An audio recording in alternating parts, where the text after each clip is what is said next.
ప్రార్థన చేసుకుంటాం. ప్రార్థన. మమ్మల్ని మిక్కిలిగా ప్రేమించిన పరలోకపు తండ్రి, నీ స్తోత్రాలు చెల్లించుకుంటున్నాం. సకలాశీర్వాదాల కారణభూతులైన దేవ, భూమి ఆకాశమును అందులో సమస్తాన్ని నిర్మించిన సృష్టికర్త అయిన దేవ, మీకు స్తోత్రాలు చెల్లించుకుంటున్నాం. ఆకాశము నా సింహాసనము, భూమి నా పాదపీఠమని సెలవిచ్చిన పరలోకపు తండ్రి, మీకు స్తోత్రాలు చెల్లించుకుంటున్నాం. మహామోహుడైన దేవుడుగా, మహోన్నతుడమైన దేవుడుగా, అసమానమైన దేవుడుగా మీరు ఉన్నందుకే మీకు స్తోత్రాలు. ఇంత గొప్పవాడవండి ప్రభా. మమ్మల్ని ప్రేమించి మా పాప పరిహారం కోసము పాపులమైన, నీచులమైన, దౌర్భాగ్యులమైన పడి చేయడం మమ్మల్ని ప్రేమించి మా మీద ఉన్న ప్రేమ చేత ఈ లోకానికి దాసునిగా, రిక్తునిగా దిగివచ్చి మా అందరి కొరకై కలువరి సిలువెక్కి కాచిన రక్తం ద్వారా మా ప్రతి పాపము కడిగి మమ్మల్ని కుమారులుగా, నీ కుమార్తెలుగా, నీ బిడలుగా స్వీకరించడమే కాకుండా తండ్రి, వెనకడి చరిత్ర కలిగిన మమ్మల్ని అందరినీ కూడా ఒక కుటుంబంగా, పరలోక కుటుంబం చేసేటువంటి నీ ప్రేమ కొరకై మీకు స్తోత్రాలు చెల్లించుకుంటున్నాం. వారి కార్యక్రమంగా మీరు మాకు ఇస్తున్నటువంటి ఈ బైబిల్ స్టడీస్ బట్టి మీ స్తోత్రాలు. అండ్ ఈ రాత్రి విశేషంగా మీ యొక్క వాక్యం ద్వారా మీరే మాట్లాడుతురావాల్సిందిగా ప్రార్థిస్తున్నాం. వచ్చిన ప్రజలకై స్తోత్రములు. ఇంకా రావాల్సిన ప్రజలు మార్గ మధ్యంలో ఎవరు మీ ఏర్పాట్లో ఉన్నారు నడిపించి మహిం పొందమని, ఆ యొక్క దాసు నన్ను కూడా సిలువ సాటును మరుగుపరిచి తండ్రి అభిషేకించి బలపరిచి వాడుకోమని, యొక్క వాక్యాన్ని విరిచి వడ్డించమని, తృప్తిపరచమని, ఎవరిని ఖాళీగా పంపించకమని యేసుక్రీస్తు వారి పరిశుద్ధమైన నామములో ప్రార్థించి స్తుతించి అతి వినమ్రంగా వేడుకొనుచున్నాము తండ్రి. ఆమెన్. పిల్లర, మనము అపోస్తుల కార్య గ్రంథాన్ని ప్రారంభించాము. మొత్తము 28 అధ్యాయాలు కలిగినటువంటి పుస్తకాన్ని మనము 3 ముఖ్యమైన భాగాలుగా మనం విభజించుకున్నాం. దాంట్లో మొదటి 7 వచనాలు యెరూషలేములో సంఘము అని మనం టైటిల్ ఇచ్చుకున్నాము. తర్వాత 8 నుంచి 12 అధ్యాయాలు యోదయ సమరయ దేశాల్లో సంఘము అని ఒక టైటిల్ ఇచ్చుకున్నాము. తర్వాత 3వ ముఖ్యమైన భాగం వచ్చేసి 13 నుంచి 28 అధ్యాయాలు అన్యుల దేశాల్లో సంఘము, లేదంటే బూదిగంతముల వరకు సంఘం అని మనం టైటిల్ ఇచ్చుకున్నాం. దాంట్లో మొదటి 7 అధ్యాయాలు మనం ముగించుకున్నాం. 8 నుంచి 12 అధ్యాయాలు మనం ముగించుకున్నాం. ఇప్పుడు ఆఖరి చివరి భాగంలో 3వ ముఖ్యమైన ప్రధానమైన భాగంలో మన ధ్యానం ఉంది. దాంట్లో 19వ అధ్యాయంలో మన ధ్యానం ఉంది. 19వ అధ్యాయంలో కూడా మొత్తం 41 వచనాలు కలిగినటువంటి ఈ యొక్క అధ్యాయాన్ని మనం 4 సంగతులుగా మనం దీన్ని ధ్యానం చేస్తున్నాం. కనుక ఈ అపోస్తలుల కార్యము 19వ అధ్యాయం మొత్తము 41 వచనాలు ఉంటుండగా దీన్ని మనము 4 సంగతులుగా మనము విభజించుకున్నాం. మొదటిది 19వ అధ్యాయము 1 నుంచి 7 వచనాలు మొదటి సంగతిగా మనం ధ్యానం చేశాము. ఆ తర్వాత రెండవది 19వ అధ్యాయం 8 నుంచి 10 వచనాలు రెండో సంగతిగా మనం చూసాము. మూడో సంగతి వచ్చేసి 19వ అధ్యాయము 11వ వచనం నుండి మనం గమనించామంటే 20వ వచనం వరకు 3వ ముఖ్యమైన సంగతిగా మనం చూసాం. మొదటి దానికి టైటిల్ ఏమి ఇచ్చుకున్నామంటే ఎఫెసులోని శిష్యులు విశ్వసించుట అని మనం మొదటి 7 వచనాలు మనం ధ్యానించాం. తర్వాత రెండవ భాగానికి వచ్చేసి టైటిల్ ప్రబలుచున్న క్రైస్తవ్యము అని మనం టైటిల్ ఇచ్చుకున్నాం. మూడో దానికి నిజమైన అద్భుతాలు మరియు మంత్ర చమత్కారాలు అని చూసాం. కాబట్టి నిజమైన అద్భుతాల ముందు మంత్ర చమత్కారాలు ఏమి కూడా పని చేయలేకపోయినాయి అనే విషయం గత వారం మనం చూసాం. ఈరోజు మనము 4వ భాగాన్ని ప్రారంభిస్తున్నాం. 4వ భాగము అపోస్తలుల కార్యములు 19వ అధ్యాయం 21వ వచనం నుండి 41వ వచనం వరకు 4వ సంగతి మనం ప్రారంభించనంటున్నాం. అయితే ఇది ఎంత కంటిన్యూషన్ కాబట్టి గత వారం ఏం జరిగిందో ఒక్కసారి మనము అది జ్ఞాపకం చేసుకుని మనం ముందుకు వెళ్తాం. ఇప్పుడు పౌలు ఈ 19వ అధ్యాయం వచ్చేటప్పటికి ఏ పట్టణంలో ఉన్నాడని మనం చదువుకున్నాము. చెప్పండి, ఏ పట్టణము? ఎఫెసు పట్టణంలో ఉన్నాడు. ఎఫెసు పట్టణం అనేది ఎంత విగ్రహాలతో కూడిన పట్టణంగా మనం చూస్తాం. ఈ పట్టణంలో చింత పరిశుద్ధాత్మ గురించి అంటే అవగాహన వారికి లేకపోతే అది తెలియజేశాడు. యోహాను బాప్తిసం కాకుండా బాప్తిసం ఇచ్చాడు. 12 పురుషులు ఉన్నారు. చిన్నపాటి సంఘం ఏర్పడింది. తర్వాత అక్కడ దేవుని యొక్క వాక్యం ప్రకటిస్తే వారు కొంతమంది అంగీకరించలేదు. వారితో తర్కించకుండా వారిని వదిలేసి ముందుకెళ్ళిపోతున్నాడు పౌలు. పౌలు యొక్క నీడ పడితే చాలు, అతని యొక్క వస్త్రాలు తాగితే కూడా ప్రజలందరికీ ఏమైందంట, స్వస్థత కలుగుతూ వచ్చింది. అట్లా విశేషమైన అద్భుతాలు దేవుడు అక్కడ పౌలు ద్వారా ఎఫెసులో చేస్తూ ఉన్నాడు. అంత మాత్రమే కాదు, పౌలు వెళ్ళక ముందు ఆల్రెడీ అక్కడ కొంతమంది మాంత్రికులు, శకునగాండ్లు ఇలాంటి వారు అక్కడ ఉన్నారు. ఎఫెసులో ఉండి వాళ్ళు కూడా కొన్ని మంత్రాలు తంత్రాలు చేస్తూ ఉన్నారు. కానీ ఆ మంత్రాలు తంత్రాలు నిజమైన పౌలు చేసిన అద్భుతాల ముందు నిలబడలేకపోయినవి అని మనం గ్రహించాలి. ఆ రీతిగా ఈ పౌలు చేసేటువంటి అద్భుతాలు చూసినప్పుడు వాళ్ళు అనుకున్నారు, ఇదేదో కొత్త మంత్రంలాగా ఉంది, in the name of Jesus అని, యేసునామని మేము కూడా నేర్చుకుంటామని చెప్పేసి ఆ మంత్రాలు తంత్రాలు చేసేవాళ్ళు అది ఉచ్చరిస్తే ఏం జరిగిందంట, దయ్యము వాళ్ళ మీద పడి కనుక వాళ్ళని గాయం చేసి దిగంబరులు చేసి పారిపోయేట్టుగా చేసింది. ఆ తర్వాత వాళ్ళందరూ వచ్చి ఆ పౌలు యొద్ద ఒప్పుకున్నారంట. ఏమని ఒప్పుకుంటారు, నిజంగా ఇప్పుడు దాకా మేము చేసిందంతా కూడా నకిలీ, ఫ్రాడ్, కాబట్టి మీరు చేసింది కరెక్ట్ అని చెప్పేసి వాళ్ళు ఒప్పుకున్నారు. ఒప్పుకున్న దానికి గుర్తుగా వాళ్ళ దగ్గర ఎంతో ఖరీదువి, చాలా కాస్ట్లీ అయినటువంటి పుస్తకాలు కూడా తీసుకొచ్చి ఏం చేశారంట, కాల్చి వేశారని మనం చూసాం. కనుక ఎంతో ముఖ్యమైన పుస్తకాలు, దాదాపుగా వాటి వెల కూడా మనం చూసుకున్నాం. వాటి వెల 10 మంది మనుషులు ప్రతిరోజు కష్టపడితే 20 సంవత్సరాలకి ఆ 50 వెండి రూపాయలు వస్తున్నాయంట. అంటే 10 మంది మనుషుల కష్టము 20 సంవత్సరాల కష్టము పడితే కానీ కనుక ఆ యొక్క వెల రాదంట. అంత కాస్ట్లీ అయిన పుస్తకాలు కూడా ఇవన్నీ పనికి మాలినవి అని వాళ్ళు ఏం చేసి తెచ్చి కాల్చి వేశారు. ఆ రీతిగా ప్రభావముతో కనుక దేవుని యొక్క వాక్యం ఏమైందంట, వ్యాపించినట్లుగా మనం చూస్తాం. అందుకే 20 వచనం చూడండి, 20 వచనం 19-20 అపోస్తలుల కార్యం 19-20 ఇంత ప్రభావముతో ప్రభు వాక్యం ప్రబలమై వ్యాపించెను అని మనం చదువుకున్నాం. కాబట్టి అందుకే ఆ రీతిగా ఆ యొక్క మాంత్రికులు కనుక తంత్రాలు చేసేటువంటి వాళ్ళందరూ కూడా కనుక ఆ పుస్తకాలన్నీ కూడా కాల్చివేసి యేసుని విశ్వాసం ఉంచి పౌలు ఒప్పుకొని దేవుని విశ్వాసం ఉంచినట్లుగా మనం చూస్తాం. ఆర్థిక వాక్యము ప్రబలమైంది. నిజమైన అద్భుతాల ద్వారా దేవునికి ఏమొచ్చిందంటే అక్కడ ఘనత. 17వ వచనం చూడండి, 17వ వచనం ఈ సంగతి ఎఫెసులో కాపురం ఉన్న సమస్తమైన యూదులకును గ్రీస్ దేశం తెలియవచ్చినప్పుడు వారందరికీ భయం కలిగను. కనుక ప్రభువైన యేసు నామము ఘనపరచబడిను. నిజమైన అద్భుతాల ద్వారా చెప్పండి, దేవునికి ఘనత వస్తూ ఉంది. ఎంత గొప్పగా పరిచర్య జరుగుతూ ఉంది ఎక్కడ, ఎఫెసులో. కాబట్టి ఇప్పుడు ఎఫెసులో సామాన్యమైన శిష్యులు బాప్తిసం పొంది మారారు. తర్వాత మంత్రతంత్రాలు చేసేటువంటి వాళ్ళు కూడా దేవుని అంగీకరించి వాళ్ళు మారారు. కనుక ఇట్లాగా దేవుని యొక్క వాక్యం ప్రబలమై విస్తరిస్తున్నట్టుగా 20వ వచనం వరకు మనం చూసాం. ఈరోజు 21వ వచనం నుండి మనం ప్రారంభిద్దాం. అపోస్తలుల కార్యములు 19వ అధ్యాయం చూడండి.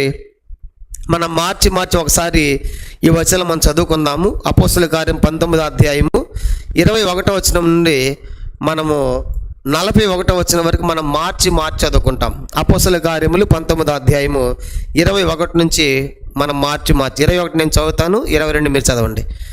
ఇలాగ జరిగిన తరువాత పౌలు మాసిదోనియా అకయ దేశముల మార్గమున వచ్చి యెరూషలేమునికి వెళ్ళవలనని మనసులో ఉద్దేశించి నేను అక్కడికి వెళ్ళిన తర్వాత రోమా కూడా చూడవలనని అనుకొనెను.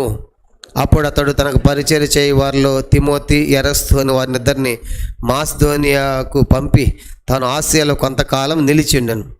ఆ కాలమందు క్రీస్తు మార్గమును గూర్చి చాలా అల్లరి కలిగెను. ఎలాగనగా దేమేత్రి అని ఒక కంసాలి అర్తెమీదేవికి వెండి గుళ్ళను చేయించవలన ఆ పని వానికి మిగుల లాభము కలుగజేయుచుండెను. అతడు వారిని అట్టి పని చేయు ఇతరులను గుంపుకూర్చి, అయ్యలారా, ఈ పని వలన మనకు జీవనము బహుబాగుగా జరుగుతున్నదని మీకు తెలియను. అయితే చేతులతో చేయబడినవి దేవతలు కావని ఈ పౌలు చెప్పి ఎఫెసులో మాత్రము కాదు, దాదాపు ఆసియానంతటి బహుజనములను ఒప్పించి త్రిప్పి అన్న సంగతి మీరు చూచి విని ఉన్నారు. మరియు ఈ మన వృత్తి అందు లక్ష్యం తప్పిపోటే కాక మహాదేవిని అర్తెమీదేవి యొక్క గుడి కూడా తృణీకరింపబడి ఆసియానంతటా భూలోకమందును పూజింపబడుతున్న ఈమె యొక్క గొప్పతనము తొలగిపోవునని భయము తోచుచున్నదని వారితో చెప్పెను. వారు విని రౌద్రముతో నిండిన వారే ఎఫెసీల అర్తెమీదేవి మహాదేవిని కేకలు వేసిరి. పట్టణం బహు గలిబిలిగా ఉండెను. మరి వారు పౌలుతో ప్రయాణమై వచ్చి మాసిదోనియా వారైన గాయు అరిస్తార్కును పట్టుకొని దొమ్మిగా నాటశాలలో చొరబడి చదవండి. పౌలు జనుల సభ యొద్దకు వెళ్ళదలిచిన కానీ శిష్యులు వెళ్ళనీయలేదు. మరి ఆసియా దేశాధికారులు కొందరు అతనికి స్నేహితులే ఉండ్రి అతని ఎదుగు వర్తమానం పంపి నీవు నాటకశాలలోనికి వెళ్ళవద్దని అతన్ని వేడుకొనిరి. ఆ సభ గలిబిలిగా ఉండను కనుక కొందరు ఎలాగున కొందరు అలాగున కేకలు వేసిరి. తామెందు నిమిత్తము కూడుకొనరో చాలామందికి తెలియలేదు. అప్పుడు యూదులు అలెగ్జాంద్రును ముందుకు త్రోయగా కొందరు సమూహములో నుండి అతని ఎదుటికి తెచ్చిరి. అలెగ్జాంద్రు సైగ చేసి జనాలతో సమాధానం చెప్పుకొనవలనని ఉండెను. అయితే అతడు యూదుడని వారు తెలుసుకున్నప్పుడు అందరూ ఏక శబ్దంతో 2 గంటల సేపు ఎఫెసీల అర్తమీ దేవి మహాదేవుని కేకలు వేసిరి. అంతటా కరణము జనసమూహమును సముదాయించి ఎఫెసీల పట్టణము అర్తమీ మహాదేవికి ద్యోపది యొద్ద నుండి పడిన మూర్తికిని పారకురాలై ఉన్నదని తెలియని వాడెవడు? 36. ఈ సంగతి నిరాపేక్షమైన గనుక మీరు శాంతము కలిగి ఏది ఆతురపడి చేయకుండుట ఆవశ్యకము. మీరు మనుషులను తీసుకుని వచ్చిద్దరి, వీరు గుడి దోచిన వారు కారు, మన దేవతను దూషింపను లేదు. చదవండి. దేమేత్రి అతను కూడా కంసాలకును ఎవని మీదను వ్యవహారం మీద ఉన్న ఎడల న్యాయ సభలు జరుగుతున్నవి. అధిపతులు ఉన్నారు కనుక వారు ఒకరితో వ్యాజ్యం ఆడవచ్చును. ఇది ఇతర సంగతులను గురించి ఏమైనా విచారణ చేయవలనని ఉంటే అది క్రమమైన సభలో పరిష్కారమగును. మనం ఈ గలిబిలిని గూర్చి చెప్పదగిన కారణమేమీ లేనందున నేడు జరిగిన అల్లరిని గూర్చి మనలను విచారణ తెత్తురేమని భయం అవుతున్నది. ఇట్లు గుంపు కూడినందుకు తగిన కారణం చెప్పజాలమని వార్తను అతడు ఇలాగ చెప్పి సభను ముగించాను. మనం గమనించామంటే ఇక్కడ పౌలు ఇప్పుడు చూడండి, అక్కడ పౌలు ఇప్పుడు ఏ ప్రదేశంలో ఉన్నాడు? అందరూ చూడండి, ఇక్కడ ఎఫెసులో ఉన్నాడు. చెప్పండి, ఎక్కడంట? ఎఫెసులో ఉన్నాడు. ఎఫెసు అనేది రాజధాని నగరం అని చూసుకున్నాం. దాని గురించి చాలా విషయాలు చెప్పాం. కాస్మోపాలిటిక్ సిటీ అని చెప్పుకున్నాం. కాబట్టి జనాభా ఎక్కువ ఉండే ప్రాంతం అని చెప్పుకున్నాం. తర్వాత ఇప్పుడు మరొక సంగతి అంటే ఎఫెసు గురించినటువంటి ఒక సంగతి కూడా రాసుకోవాలి. కనుక ఎఫెసు పట్టణంలో ఒక గుడి ఉండేది. కనుక ఏంటి ఆ గుడి అంటే అర్తమీ దేవి గుడి అన్నమాట. కనుక అది ఎంతో ఫేమస్. ఇప్పుడు ప్రస్తుతము అప్పట్లో చిన్న ఆసియా అన్నారు. కనుక చిన్న ఆసియా అన్నటువంటి ప్రాంతాన్ని ఇప్పుడు ప్రస్తుతము ఇది టర్కీ దేశంలో ఉంది. చెప్పండి, ప్రస్తుతం ఇదేంటి? టర్కీ దేశంలో ఉంది. ఈ ఎఫెసు అనేటువంటి పట్టణము అప్పట్లో చిన్న ఆసియాగా పిలిచారు. ఇప్పుడు ప్రస్తుతం అయితే అది టర్కీ దేశంలో మనకు కనబడుతుంది ఎఫెసు ఈ రోజు వరకు కూడా. కాబట్టి ఈ రోజు వరకు కూడా ఆ దేవి అర్తమీ దేవి యొక్క గుడి యొక్క శిథిలాలు మనకు లభ్యమవుతున్నవి. ఎక్కడ? టర్కీ దేశంలో. కనుక టర్కీ దేశంలో ఈ ఎఫెసు పట్టణం ఉంది. అప్పట్లో ఇది ప్రపంచ వింతలలో ఒక వింత. కనుక ఏంటంట, అర్తమీ దేవి యొక్క గుడి అనేది ఎంత ఫేమస్ అంటే ఆనాటి చిన్న ఆసియాలో, అప్పుడు చిన్న ఆసియాని పిలిచారు ఆ ప్రాంతానికి. కనుక ఆనాటి చిన్న ఆసియా ప్రాంతానికి అది ప్రపంచ వింతలలో ఒక వింతగా ఉండేది. ఇప్పుడు ప్రపంచ వింతలు చాలా ఉన్నాయి కదా. కనుక వాటిల్లో ఆనాటి వింతలు ఇప్పుడు కాదు. కనుక ఆనాటి ప్రపంచ వింతల్లో ఒక వింత ఏంటంటే అర్తమీ మహాదేవి యొక్క గుడిని ఎంతోమంది సందర్శించేవాళ్ళు. చాలా ఫేమస్ కనుక ఆ గుడి. కనుక అలా ఉండేది. అది ప్రస్తుతం ఇప్పుడు టర్కీ దేశంలో ఉందని మనం గుర్తుపెట్టుకోవాలి. తర్వాత ఈ దేవతాలయము ఆ దినాలు ప్రఖ్యాతిగాంచింది. కనుక ప్రాచీన అద్భుతాల్లో వింతల్లో ఒకటిగా ఇది రాయబడుతుంది. ఈ అర్తమీ దేవి అనగానే ఈ అర్తమీ దేవుని గ్రీకులు ప్లస్ తర్వాత ఎఫెసీలు ఇద్దరు కూడా పూజించేవాళ్ళు. చెప్పండి, ఎవరు పూజించేవాళ్ళు అంటే అర్తమీ దేవుని ఎఫెసీలు పూజించేవాళ్ళు, తర్వాత గ్రీకులు కూడా పూజించేవాళ్ళు. కనుక గ్రీకుల దేవత అర్తమీ దేవే, ఎఫెసీల దేవత అర్తమీ దేవే, తర్వాత రోమీలు కూడా పూజించేవాళ్ళు. రోమీలు కూడా. అయితే చిన్నపాటి విశ్వాసాలు మాత్రం కొంచెం మార్పు ఉండేవి. కనుక దేవి ఒకటే, వాళ్ళకి దేవత ఒకటే, కానీ వారు నమ్మిన సిద్ధాంతాలు విశ్వాసాల్లో కొంచెము వ్యత్యాసం ఉండేది. ఉదాహరణగా గ్రీకులైతే ఏమని పిలిచేవాళ్ళంటే, గ్రీకుల అర్తమీ దేవి ఫోటో ఎలాగుండేదంటే మనిషిని వేటాడే మనిషిలాగా విల్లు, తర్వాత బాణము అవన్నీ కూడా ఆమె చేతిలో ఉండేవి. అంటే ఈమె వేటాడే జంతువు, జంతువుని వేటాడేటువంటి దేవత అనేటువంటి అభిప్రాయము గ్రీకుల్లో ఉండేది. కనుక అలాగూ ఆమెను అలా చూసేవాళ్ళు, ఆమె ఫోటో అలా పెట్టుకునేవాళ్ళు ఆ యొక్క దేవాలయంలో. కానీ ఎఫెసీయులు మాత్రము ఆమెను ఎట్లా చూసేవాళ్ళు అంటే పిల్లలు పుట్టించే దేవత ఇది, కనుక పిల్లలు పుట్టించే దేవతని ఆ విగ్రహం మీద గుడ్లు, తర్వాత సింహపు బొమ్మలు, పులుల బొమ్మలు ఉండేవి. కాబట్టి చెప్పండి, మొత్తము అర్తిమీ దేవుని పూజించే వాళ్ళు ఎంతమంది? అర్తిమీ దేవి. మొదటిది గ్రీకులు, చెప్పండి ఏందంట? గ్రీకులు. రెండవది ఎఫెసీయులు, ఎఫెసీయులు పూజించేవాళ్ళు. తర్వాత మూడవది రోమీలు. ముగ్గురు పూజించేది ఒకే దేవత, కానీ వాళ్ళ విశ్వాసాల్లో ఉన్నటువంటి వ్యత్యాసాలు మనం చూస్తూ ఉన్నాం. కాబట్టి గ్రీకులు ఏమనేవాళ్ళు? గ్రీకుల అర్తిమీ దేవి ఎట్ట పెట్టుకునేవాళ్ళు అంటే వేటాడేటువంటి ఫోటో పెట్టుకునేవాళ్ళు. అంటే జంతువులు వేటాడేటట్టుగా ఏముండే అంటే దుప్పి, విల్లు, ఒక దుప్పిని వేటాడుతున్నట్టుగా చేతిలో విల్లు ఉండేదన్నమాట. ఏ దేవతకి? అర్తిమీ దేవత. కాబట్టి గ్రీకులేమో ఒక దుప్పిని వేటాడుతున్నట్టుగా ఆమె చేతితో విల్లు పెట్టుకునేది, వాళ్ళు పూజించేవాళ్ళు. ఒకటే దేవత, ఒకటే. ఈ ఎఫెసీయులు వచ్చేసి ఆ దేవత కింద గుడ్లు, కనుక గుడ్లు, తర్వాత పులులు, సింహ బొమ్మలు ఉండే కనుక ఈ వీళ్ళు పూజించే దేవతకి. కాబట్టి ఆ విగ్రహం పైన చూడండి, దేవత ఒకటే, కానీ వీళ్ళ విగ్రహం ఏంటి? ఒక దుప్పిని వేటాడుతున్నట్టుగా చేతిలో విల్లుండేది. వాళ్ళు గ్రీకులు ఆ విశ్వాసం, కానీ వేటాడే దేవత అన్నట్టుగా వీళ్ళు సేవించేవాళ్ళు. ఎఫెసీయులు వచ్చేసి ఈమె తర్వాత వీళ్ళు కూడా పిల్లలు పుట్టించేదని నమ్ముతారు, కనుక పిల్లలు నమ్ముతారు, కానీ ఆ దేవత యొక్క రూపాలు వేరుగా ఉండే, వాళ్ళు ఆరోపణ పెట్టుకునేవాళ్ళు. వీరేమో గుడ్లు, ఆ దేవత కింద పులులు, సింహ బొమ్మలు ఉండే, కనుక వాళ్ళు అట్లా ఉండేవాళ్ళు. కానీ వీళ్ళిద్దరికి భిన్నంగా రోమీలు దీన్ని ఏమనే వాళ్ళంటే రోమీలు ఏమని పిలిచేవాళ్ళంటే అర్తిమీ దేవుని డయానా అని కూడా పిలిచేవాళ్ళు. చెప్పండి, ఏమని పిలిచేవాళ్ళు? డయానా. కనుక అర్తిమీ దేవి అనేవాళ్ళు ప్లస్ డయానా అని కూడా పిలిచేవాళ్ళు. కాబట్టి డయానా. కాబట్టి కానీ ఈ ముగ్గురు సేవించింది ఒకటే, కానీ వ్యత్యాసాలు వేరు. కానీ మొత్తం ముగ్గురికి మాత్రం దేవత ఎవరు చెప్పండి? అర్తిమీ దేవి. గుర్తుపెట్టుకోవాలి. కనుక ముగ్గురికి దేవత అర్తిమీ దేవే, కానీ వాళ్ళకున్న విశ్వాసాలు, వ్యత్యాసాలు మనం చూసాం. కాబట్టి వాళ్ళేమో దుప్పిని వేటాడేటువంటి ఒక విల్లు చేతిలో పట్టుకుని అలాంటి బొమ్మను పూజించేవాళ్ళు. వీళ్ళేమో గుడ్లు, పులులు, సింహ బొమ్మలటువంటి ఆ ఫోటోను పూజించేవాళ్ళు. కనుక ఎఫెసీయులు. రోమీలేమో దీన్ని ఏమని చెప్పండి? రోమీలు ఏమని పిలిచేవాళ్ళు? డయానా అని పిలిచేవాళ్ళు. కాబట్టి మొత్తానికి మాత్రం దేవత ఒక్కటే. చెప్పండి, దేవత ఒక్కటే, కానీ వ్యత్యాసాలు వేరైన విషయం మనం గుర్తుపెట్టుకోవాలి. తర్వాత ఇంకో విషయం ఏంటంటే ఈ ఎఫెసీయులు ఏమనే వాళ్ళంటే ఈ దేవత ఇక్కడే పుట్టింది, ఎక్కడ? ఎఫెసీ పట్టణంలోనే పుట్టింది అని వాళ్ళు నమ్మేవాళ్ళు. కనుక ఈ దేవత ఎక్కడే పుట్టిందని చెప్పేసి వీళ్ళు నమ్మితే, కనుక ఆ గ్రీకులేమో లేదు పైనుండి పుట్టింది, పైనుండి పడింది అని చెప్పేసి వాళ్ళు నమ్మేవాళ్ళు. ఎవరు? పైనుండి బృహస్పతి, ద్యుపతి అనేటువంటి పని ఉన్నాయి కదా, కనుక అక్కడి నుంచి పడింది. చూడండి, అపోస్తలుల కార్యం 19వ అధ్యాయం ఆ మాట వాళ్ళు అంటున్నారు. చూడండి, 19వ అధ్యాయము. అది పైనుంచి పడింది, ఆ దేవత, ఆ ప్రతిమ, ఆ బొమ్మ పైనుండి పడిందని వాళ్ళు నమ్మేవాళ్ళు.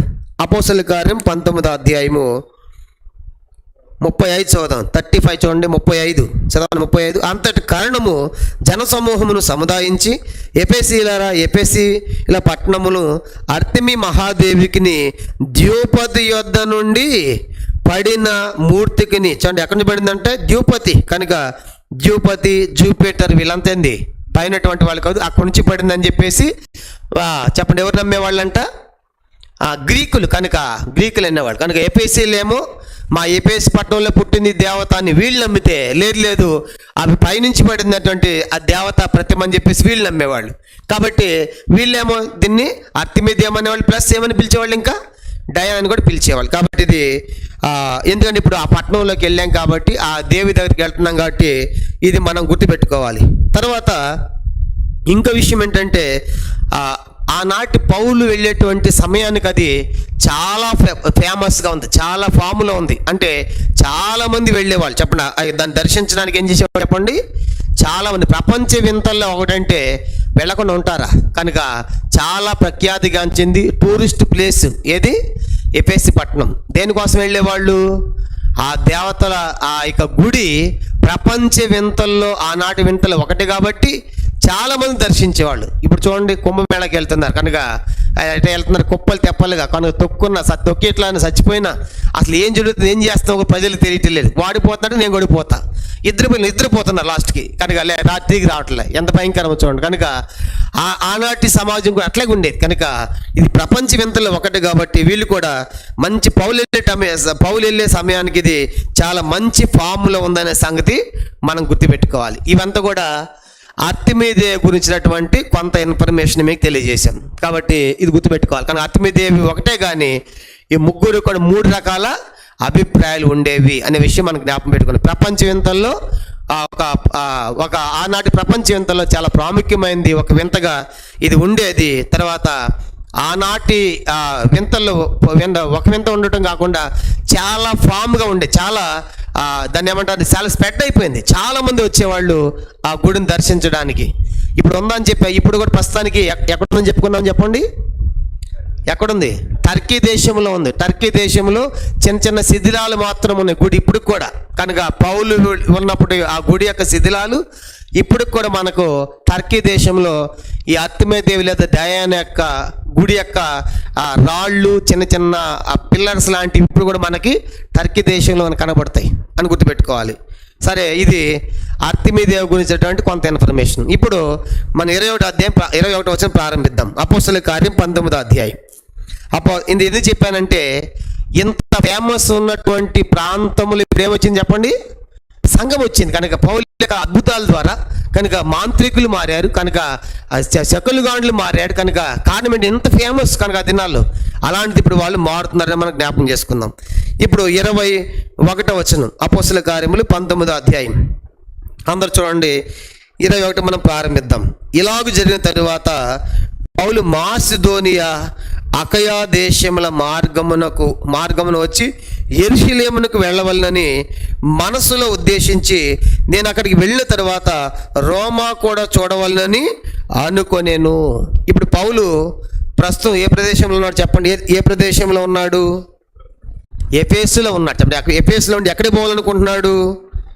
మాసిదోనియా, తర్వాత అకయ అంటే ఏమని చెప్పుకున్నాం? అకయ ప్రాంతం అంటే ఏమని చెప్పుకున్నాం? కొరింథ్ అని చెప్పుకున్నాం. కనుక అకయ ప్రాంతం అని చెప్పండి, కొరింథ్ ప్రాంతం. ఒకసారి చూడండి, పౌలు ఇప్పుడు ఇక్కడ ఎఫెసులో ఉన్నాడు. ఎఫెసులో ఉండి మాసిదోనియా, తర్వాత అకయ అంటే కొరింథ్, గ్రీస్ ప్రాంతాలు. కనుక వీటిని అకయ అని పిలిచేవాళ్ళు. అందుకే తెస్సలోనిక పత్రికలో అకయ నుంచి సువార్త మారు మ్రోగిందని మనం చదువుకున్నాం. కాబట్టి ఇప్పుడు పౌలు ఇప్పుడు ఎఫెసు పట్టణం నుంచి ఈ మాసిదోనియా ప్రాంతాలు వెళ్ళి ఇక్కడ అకయ అంటే కొరింథ్, గ్రీస్ ఈ ప్రాంతాలు వెళ్ళి తర్వాత ఎక్కడికి పోవాలనుకుంటున్నాడు? తర్వాత ఎక్కడ పోవాలనుకుంటున్నాడు? యెరూషలేం. చూడండి, ఇక్కడ ఉంది యెరూషలేం. కనుక ఇక్కడ రావాలనుకుంటున్నాడు. చూసారా ఎంత పెద్ద ప్రయాణం. మళ్ళీ ఇప్పుడు పౌలు ఇక్కడ ఎఫెసు నుంచి చెప్పండి ఎక్కడికంట? మాసిదోనియా ప్రాంతాలని. మాసిదోనియా అంటే ఒక ప్రదేశం కాదు. ఈ ప్రాంతాలు అంటే తెస్సలోనిక, ఫిలిప్పి పట్టణాలు ఉన్నాయి కదా ప్రాంతాలు. వీటన్నిటిని ఏమని చెప్పుకున్నాము? మాసిదోనియా ప్రాంతాలను చెప్పుకున్నాం. కానీ ఇప్పుడు పౌలు ఇప్పుడు ఎఫెసు నుంచి ఈ మాసిదోనియా ప్రాంతాలు వెళ్ళి అక్కడ నుంచి అకయ అంటే కొరింథ్, గ్రీస్ ఈ ప్రాంతాలు వెళ్ళి నెక్స్ట్ అక్కడ నుంచి ఎటు రావాలనుకుంటున్నాడు? యెరూషలేముకి రావాలనుకుంటున్నాడు. కాబట్టి ఇప్పుడు యెరూషలేం పోవాలనుకున్నాడు పౌలు. డైరెక్ట్గా వెళ్ళిపోవచ్చుగా. అవన్నీ ఎందుకు వెళ్తున్నాడు? ఆ ప్రాంతాలు ఎందుకు వెళ్ళాలి అనే ప్రశ్న మనకు వచ్చింది. కనుక ఎందుకు వెళ్ళాలనుకుంటున్నాడో గలతీ పత్రిక ఒకసారి చూద్దాం. గలతీ పత్రిక 2వ అధ్యాయం. గలతీ పత్రిక 2వ అధ్యాయం.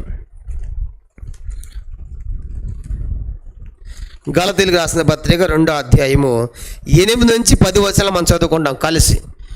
గలతీలకు రాసిన పత్రిక 2వ అధ్యాయము 8వ వచనం నుండి 10వ వచనం వరకు మనం కలిసి అవుతాం. చదవండి. అనగా సున్నతి పొందిన వారికి అపోస్తలుడవుటకు పేతునకు సామర్థ్యం కలిగిసిన దేవుడే అన్ని జనులకు అపోస్తలుడవుటకు నాకును సామర్థ్యము కలిగజేసిన వారు గ్రహించినప్పుడు స్తంభములుగా ఎంచబడిన యాకోబు, కేఫా, యోహాను అనువారు నాకు అనుగ్రహింపబడిన కృపను కనుగొని మేము అన్ని జనులకును తాము సున్నతి పొందిన వారికి అపోస్తలుగా ఉండవాలని చెప్పి తమతో పాలివారమను మౌనుటకు సూచనగా నాకును బర్నబాకును కుడి చేతిని ఇచ్చి మేము బేదలను జ్ఞాపకం చేసుకున్న వల్లని మాత్రమే వారు కోరిది. అలాగు చేయుటకు నేను ఆసక్తి కలిగి ఉంటిని. పౌలు అంటున్నాడు, ఇప్పుడు పౌలు అంటున్నాడు, పేతురేమో యూదులకు అపోస్తలుడిగా మనం చూస్తాం కనుక యూదులకు అపోస్తలుడిగా పిలువబడితే అపోస్తలుని పౌలేమో అన్ని జనులకు అపోస్తలుడిగాని ఎవరు గ్రహించారంట? స్తంభాలు ఎంతమంది? యాకోబు, కేఫా, యోహాను అనువారు నాకు అనుగ్రహింపబడిన కృపను కనుగొన్నారు. ఇప్పుడు ఆలోచించండి, పేతురు, కేఫా అంటే పేతురే కనుక యాకోబు, కేఫా అంటే పేతురు, యోహాను వీళ్ళంతా పౌల్ని ఎక్కడ కలుసుకున్నారు? చెప్పండి, ఎక్కడ కలుసుకున్నారు? పౌలు వీళ్ళని ఎక్కడ కలుసుకున్నాడు? ఎప్పుడు కలుసుకున్నాడు అంటే 15 అధ్యాయాలు చెప్పా. 15 అధ్యాయాలు వాళ్ళకి ఒక సమస్య వచ్చింది. ఏ సమస్య? సున్నతి గురించి. సున్నతి రక్షణ ద్వారా సున్నతి రాదు అని ఒక పంచాయతీ వచ్చింది వాళ్ళకి. ఎక్కడ? అంత్యోక్యలో. అప్పుడు వాళ్ళు ఎక్కడికి పోయారు చెప్పండి? యెరూషలేంకి వెళ్ళారు. యెరూషలేంకి వెళ్ళినప్పుడు అప్పుడు పౌలు ఎవరిని కలుసుకున్నాడు? కేఫాను, యాకోబును, అక్కడ మిగతా వాడిని కలుసుకున్నాడు. కనుక వాళ్ళని కలుసుకున్నప్పుడు వాళ్ళు ఏం చేశారంట? వాళ్ళు అంటున్నారు, కనుక మేము యూదులకు అపోస్తలుగా ఉన్నాము, నువ్వైతే అన్ని జనులకు అపోస్తలు ఉన్నావు అని చెప్పి వాళ్ళు గ్రహించిన తర్వాత పౌలుకు అనుగ్రహించిన కృపను వాళ్ళు కనుగొని ఏమంటున్నారంటే, మేము అన్ని జనులకును తాము సున్నతి పొందిన వారికి అపోస్తలుగా ఉండవాలని చెప్పి తమతో పాలివారమంటకు సూచనగా నాకును బర్నబాకును కుడి చేతిని ఇచ్చేరి. అది అంతా జరిగింది. తర్వాత 10వ వచనంలో ఏమంటున్నారంటే వాళ్ళు కేఫా, యోహాను, పేతురు వీళ్ళు ఏమన్నారు? 10వ వచనం అంత చదవండి, 10th verse చదవండి. మేము బీదలను జ్ఞాపకం చేసుకున్న వల్లని మాత్రమే వారు కోరిరి. అలాగూ చేయుటకు నేను ఆసక్తి కలిగి ఉంటిని. అంటే అపోస్తలుడైన పౌలు 15 అధ్యాయంలో యెరూషలేము వెళ్ళే సమయానికి యెరూషలేము ఉన్నటువంటి పరిస్థితి ఎట్లా ఉందంటే ఎంత దిగజారిపోయిందంటే వాళ్ళు పేదరికంలోకి వెళ్ళిపోయారు, ఆర్థిక పరిస్థితుల్లోకి వెళ్ళిపోయారు. ఎవరు? యెరూషలేములో ఉన్నటువంటి విశ్వాసులు. ఒకప్పుడు వాళ్ళు ఏం చేశారు చెప్పండి? వాళ్ళ భూములు, వాళ్ళ ఇండ్లు అన్ని తెచ్చిపెట్టారు కదా. ఇప్పుడు వాళ్ళ కరువు వచ్చింది. కరువు వచ్చేసి వాళ్ళు బాగా దిగజారిపోయారు. కనుక కరువులో ఉన్నారు, కష్టంలో ఉన్నారు. ఇప్పుడు పౌలు వాళ్ళ దగ్గరికి వెళ్ళిన తర్వాత వాళ్ళు ఏమని కోరుతున్నారంటే పౌలును సహాయం కోరుతున్నారు. చెప్పండి, పౌలు ఏం కోరుతున్నారు? సహాయం. ఎవరెవరు? పేతురు, యాకోబు, యోహాను వీళ్ళంతా యెరూషలేములో ఉండి ఈ పౌలు వెళ్ళిన తర్వాత ఆ పంచాయతీ అయిపోయిన తర్వాత ఈ సంగతి చెప్పారు. ఇక్కడ పరిస్థితులు చాలా భిన్నంగా ఉన్నాయి. ఆర్థిక పరిస్థితుల్లో ఉన్న యెరూషలేములో విశ్వాసులు ఒకప్పుడు వీళ్ళు భూములు, ఇండ్లన్నీ అమ్మినటువంటి వారే, కానీ వీళ్ళకి ఆర్థిక పరిస్థితి వచ్చింది కాబట్టి దయచేసి మీరు వెళ్ళిన తర్వాత వీళ్ళని ఏం చేయండి? జ్ఞాపకం చేసుకోండి అన్నారు. జ్ఞాపకం చేసుకోండి, వెళ్ళి ప్రార్థన చేసి ఇంట్లో కూర్చోమని కాదు. జ్ఞాపకం చేసుకోవటం అంటే ఏం చేయాలి? ఇప్పుడు చెప్పరేంటి? డబ్బు పంపించాలి, సహాయం పంపించాలి, అది జ్ఞాపకం చేసుకోవటం. ఆ ప్రార్థనలు జ్ఞాపకం చేసుకుంటారు ఇంట్లో అంటే అక్కడ సహాయం రాదు. చూసారా? ప్రార్థన చేయాలి, తర్వాత ఏం చేయాలి చెప్పండి? సహాయం కూడా చెయ్యాలి. కానీ ఇప్పుడు ఇది కోరింది ఎవరంట? అది అన్నాడు పౌలు. వారికి మేము బీదలను జ్ఞాపకం చేసుకోవాలి మాత్రమే వారు ఆ రోజు కోరారు. అంటే ఇమీడియట్లీ ఇప్పుడు మాకు ఇచ్చేనని కాదు, మీరు వెళ్ళిన తర్వాత మీకు తగిన సహాయం తప్పనిసరిగా ఈ యెరూషలేము ప్రాంత వాసులకి మీరేం చేయాలి? హెల్ప్ చేయాలి, సహాయాన్ని పంపించాలని ఆ రోజు వాళ్ళు కోరారు. ఇప్పుడు పౌలుకి అవన్నీ మనసులో ఉన్నాయి. ఆ మనసులో ఉండి ఇప్పుడు యెరూషలేము పోవాలంటే ఒట్టి చేతులు ఎట్లా పోవాలి? కానీ అప్పటికంటే ఇప్పుడు ఇంకా దిగజారిపోయింది. ఇంకా చాలా ఆర్థిక పరిస్థితుల్లో ఉన్నారు. అంటే 15 అధ్యాయంకి పౌలు 15 అధ్యాయంలో యెరూషలేముకి వెళ్ళేటప్పటికీ ఆర్థిక పరిస్థితుల్లో ఉంటే ఇప్పుడు ఏ అధ్యాయంలో ఉన్నాం మనము? 19వ అధ్యాయం. ఇంకా కరువు ఎక్కిపోయి ఇంకా ఆర్థికంగా వెనకబడ్డారు కాబట్టి ఒట్టి చేతులతో వెళ్ళకూడదు. కనుక ఏదో ఒక సహాయాన్ని వాళ్ళకి మనము తీసుకొని పోవాలి. ఆ రోజు పెద్దవాళ్ళు చెప్పారు కదా, పేతురు చెప్పాడు కదా, యాకోబు చెప్పాడు, యోహాను చెప్పాడు. కాబట్టి ఒట్టిగా ఎట్లా పోతామని చెప్పేసి వాళ్ళ సహాయం తీసుకుని పోవాలని కోరాడు. ఇప్పుడు చెప్పండి, మాసిదోనియా ప్రాంతాలకు ఎందుకు వెళ్ళి ఉంటాడు? చెప్పండి, ఎందుకు వెళ్ళి ఉంటాడు? Fund raising. చెప్పండి. అక్కడ ఏముంది? అక్కడ మాసిదోనియా ప్రాంతంలో ధనవంతమైన సంఘం అని చెప్పుకున్నాం. ఏ సంఘం అది? ఫిలిప్పీ సంఘం. మర్చిపోతే ఎట్లాగప్పుడే మళ్ళీ మొదలు పెట్టాలి.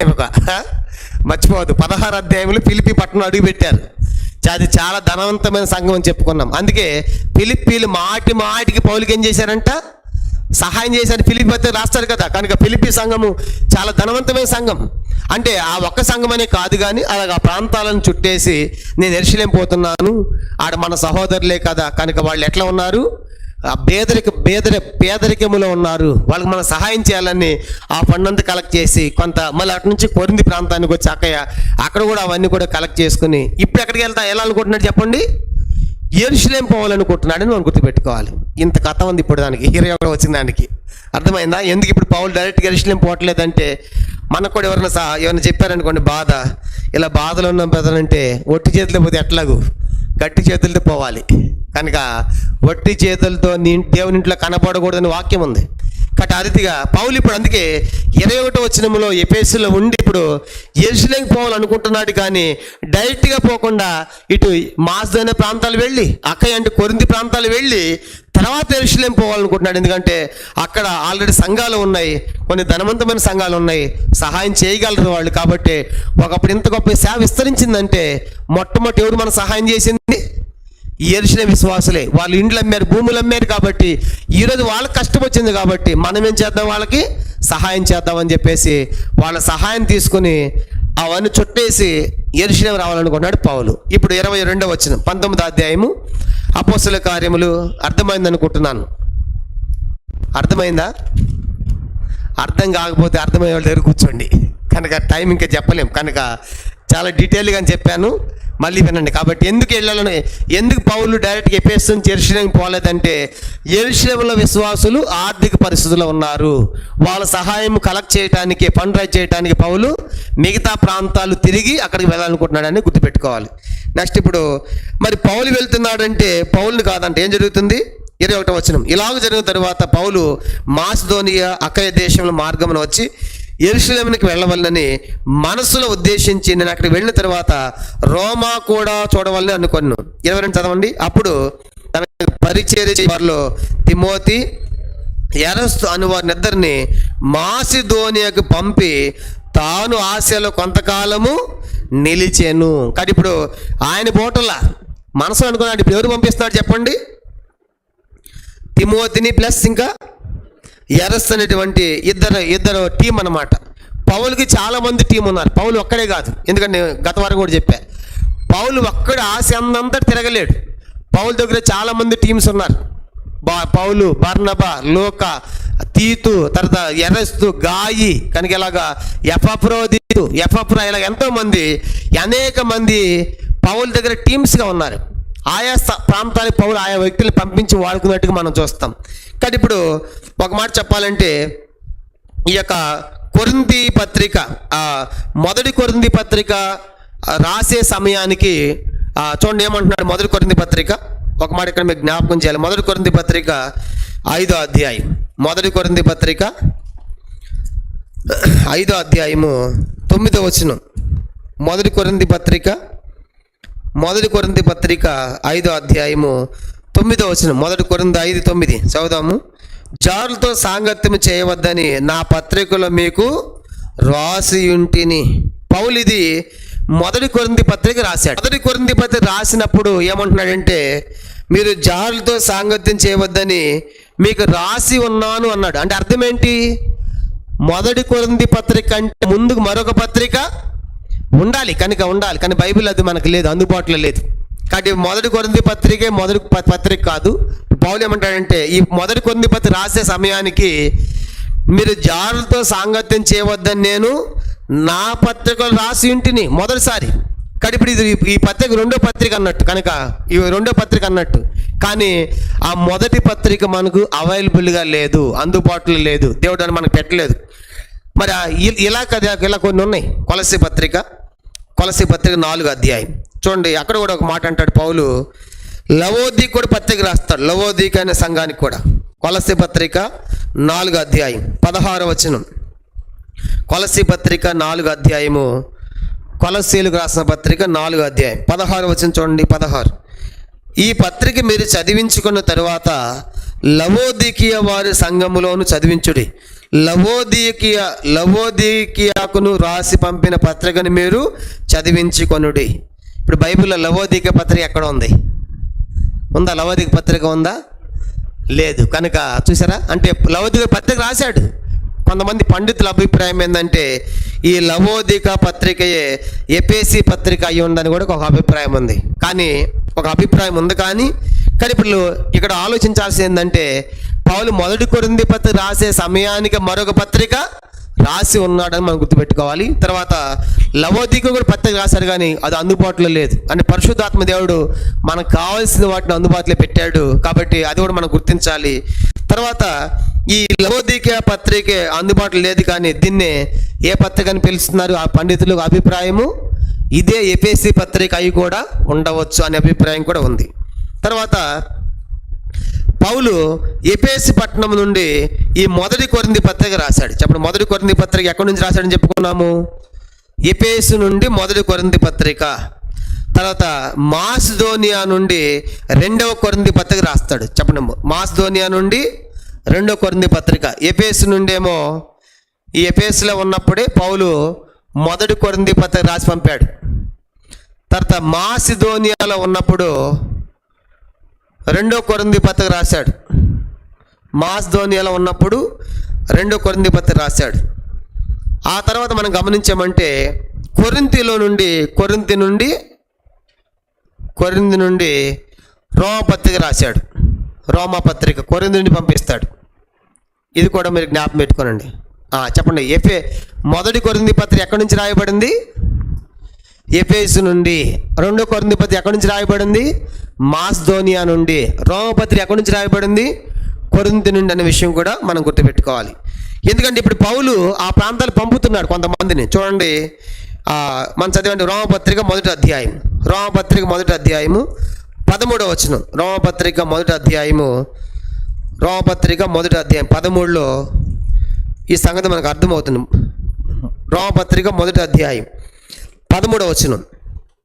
సహోదరులారా, నేను ఇతరులైన అన్యజనుల ఫలం పొందినట్లు మీలో కూడా ఫలమేమైనను పొందవలనని అనేక పర్యాయాలు మీ వద్దకు రానుద్దేశించదును కానీ ఇదివరకు ఆటంకపరచబడితేని ఇది మీకు తెలియకుండా నాకు ఇష్టము లేదు. రోమపత్రిక రాస్తుంటాడు, మీ దగ్గరికి ఇదివరకే ఎన్నోసార్లు రావాలనుకున్నా కానీ ఆటంకం కలిగింది. 15వ అధ్యాయము 22 నుంచి అక్కడ ఒకటి మాట చెప్తాడు. కానీ నేను రోమాకి వెళ్ళాలని కోరతారు కానీ పౌలు అనేకమైన అభ్యంతరాలు వచ్చాయి. రోమపత్రిక 15వ అధ్యాయం మనం గమనించామంటే 22 నుంచి నేను చదువుతున్నాను.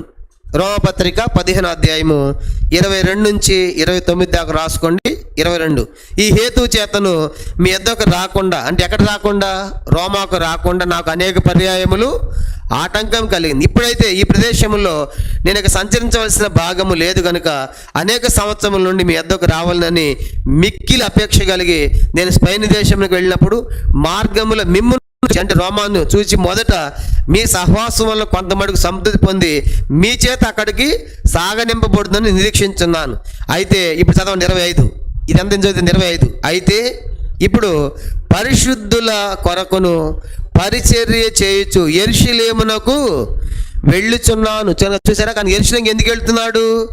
ఇప్పుడు పరిశుద్ధుల కొరకును పరిచర్య చేయొచ్చు యెరూషలేముకి వెళ్ళుచున్నాను. ఎందుకు? 26 వచనం అందరూ చదవాలి. 26 ఎలానగా యెరూషలేములో ఉన్న పరిశుద్ధులలో బేదలైన వారి నిమిత్తము మాసిదోనియా వారును అకయ వారును కొంత సొమ్ము చంద ఇష్టపడిరి. చూసారా? కానీ ఇప్పుడు ఎందుకంట యెరూషలేములో బేదలైపోయారు వాళ్ళు కనుక వాళ్ళకి ఇప్పుడు మాసిదోనియా వారు అకయ వారు అంటే కొరింథీ ప్రాంతాల వారు కొంత సొమ్ము చంద వేయడానికి వాళ్ళు సిద్ధంగా ఉన్నారు. అవును, వారు ఇష్టపడి దాన్ని చేసిరి. వారికి వీరి రుణస్తులు. ఎట్లనగా అన్యజనులు ఆత్మ సంబంధమైన విషయంలో పాలేవారు ఉన్నారు కనుక శరీర సంబంధ విషయంలో కూడా వీరికి సహాయం చేయ బద్దులై ఉన్నారు. ఈ పనిని ముగించి ఈ ఫలము వారికి అప్పగించి నేను మీ పట్టణం మీదుగా స్పెయిన్కు ప్రయాణము చేతును. చూసారు కనుక ఈ సహాయం తీసుకుని పోయి వాళ్ళకి ఇస్తాను. ఎవరికి? యెరూషలేముకి. కనుక యెరూషలేములో వాళ్ళకి ఇచ్చి అట్లాగే నేను స్పెయిన్ దేశం పోతాను, స్పెయిన్ ప్రయాణం చేస్తాను. నేను మీ వద్దకు వచ్చినప్పుడు క్రీస్తు యేసు యొక్క ఆశీర్వాద సంపూర్ణ వత్తునని ఎరుగుదును. ఇప్పుడు అర్థమైందా? పౌలు ఈ పత్రిక రాస్తూ అంటాడు, నేను మీ దగ్గర ఎన్నోసార్లు రావాలనుకున్నాను, ఆటంకబద్ధమని రాలేకపోయాను. ఇప్పుడు కూడా దారిలో వెళ్ళి కలుసుకోవాలనుకున్నాను కనుక కుదరలేదు. అయితే ఇప్పుడు నేను మీ దగ్గర ఎరుషలేము పేదలు ఉన్నారు, వాళ్ళ కష్టాలు ఉన్నారు కాబట్టి అక్కయ్య వాళ్ళు మాస్దోనియా వాళ్ళు కొంత సొమ్ము ఫండ్ రైజ్ చేశారు, అవన్నీ తీసుకొని నేను వాళ్ళకి వెళ్ళడానికి మీ దేశం మీదకి పోతున్నాను అని పౌలు వాళ్ళకి రాస్తే సందర్భం మనకు అర్థమవుతుంది. అంటే ఇప్పుడు మనకి ఏం అర్థమైంది చెప్పండి? ఎరుషలేములో ఉన్నటువంటి సంఘం ఎట్లా ఉంది చెప్పండి? పేదరికములో ఉంది, కష్టాల్లో ఉంది. కానీ ఇప్పుడు వాళ్ళు అంటే యూదులు కనుక అక్కడ నిలిచిపోయినటువంటి కొంత సమూహం ఉన్నారు. వాళ్ళు ఒకప్పుడు ఇండ్లు భూములు అమ్మినటువంటి వారు, ఇప్పుడు వాళ్ళ కష్టం వచ్చింది కాబట్టి ఇప్పుడు వీళ్ళు సహాయం చేస్తున్నారు. చెప్పండి, ఎవరు? అన్ని జనులు. కనుక వీళ్ళంతా ఎవరు? అన్ని జనులు. కనుక అపోస్తలుడైన పౌలు ద్వారా రక్షించబడిన సంఘాలు, ప్రజలు సహాయాన్ని పంపించడానికి ఇష్టపడుతున్నారు పౌలు ద్వారా. అందుకే వాళ్ళు సందావే ఇష్టపడ్డారు. కాబట్టి అవి తీసుకుని నేను వస్తాను. వాళ్ళు వీళ్ళకి రుణస్తులు. సహాయము చేసిన వారికి పొందినవాడు ఏమవ్వాలి? రుణస్తుడిగా ఉండాలి, కృతజ్ఞుడిగా ఉండాలి. అయ్యా నాకు సహాయం చేశావు, ఆదుకున్నావు, నీకు నిన్న వందలని చెప్పాలి. చూసారా? కాబట్టి పౌలు ఆ రీతిగా తెలియజేస్తా ఉన్నాడు. కానీ ఇప్పుడు ఆ సహాయము కలెక్ట్ చేయడానికి ఎవరిని పంపిస్తున్నాడు? 22వ వచనం, అపోస్తలుల కార్యం 19వ అధ్యాయం 22వ వచనం చూడండి. 19వ అధ్యాయము 22. తనకు పరిచర్య చేయి వారిలో, పౌలు దగ్గర పరిచర్య చేసేటువంటి వారిలో తిమోతి, ఎరస్తుని వారిద్దరిని మాస్దోనియాకి పంపి తన ఆశలు కొంతకాలము నిలిచెను. చూసారా? తిమోతిది ఏ ప్రాంతం అని చెప్పుకున్నాము? చెప్పండి, తిమోతి ఏ ప్రాంతం? 16వ అధ్యాయంలో లుస్త్రా. కానీ తిమోతి లుస్త్రా. కానీ ఇప్పుడు తిమోతితో పాటు నెక్స్ట్ ఎవరు పోతున్నారంట? ఎరస్తు పోతున్నాడు.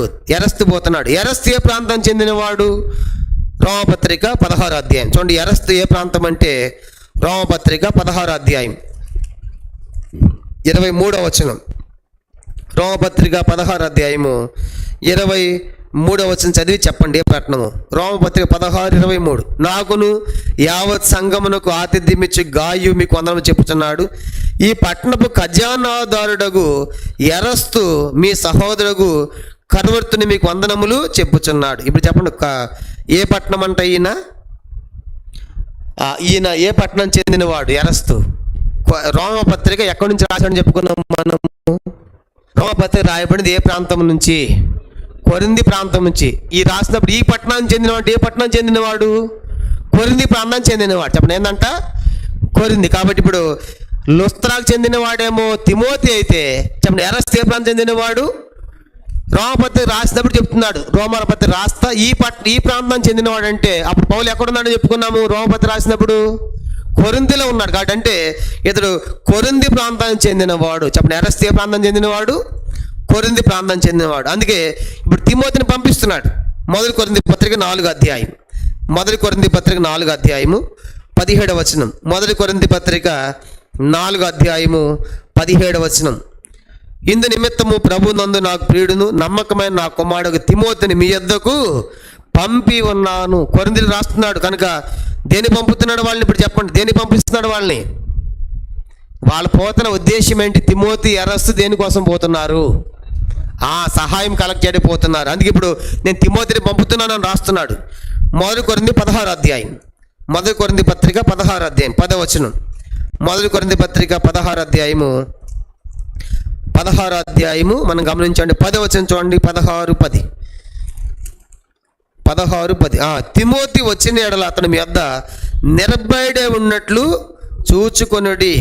నా వల్ల అతడు ఆయన ప్రభు పని మీద వచ్చాడు కాబట్టి మీరు అతను ఇబ్బంది పెట్టవద్దు. కానీ తిమోతిని ఏం చేయొద్దు? ఇబ్బంది పెట్టవద్దు. నేనే పంపిస్తున్నాను, మీరు అతను ఇబ్బంది పెట్టకుండా నిర్భయంగా చూసుకోండి అంటున్నాడు. మరి పౌలు ఎందుకు వెళ్ళలేకపోయాడు? ఇప్పుడు పౌలు ఎక్కడుండి ఇప్పుడు పౌలు ఇప్పుడు ఎక్కడున్నాడు? పౌలు ఎక్కడున్నాడు? ఎఫెసులో ఉన్నాడు. మరి ఎఫెసు నుంచి పౌలు ఎందుకు వెళ్ళలేకపోతున్నాడు? అది కూడా చెప్పాడు కింద చూడండి. అందుకు వెళ్ళిపోయాడంటే 7-8 వచనాలు.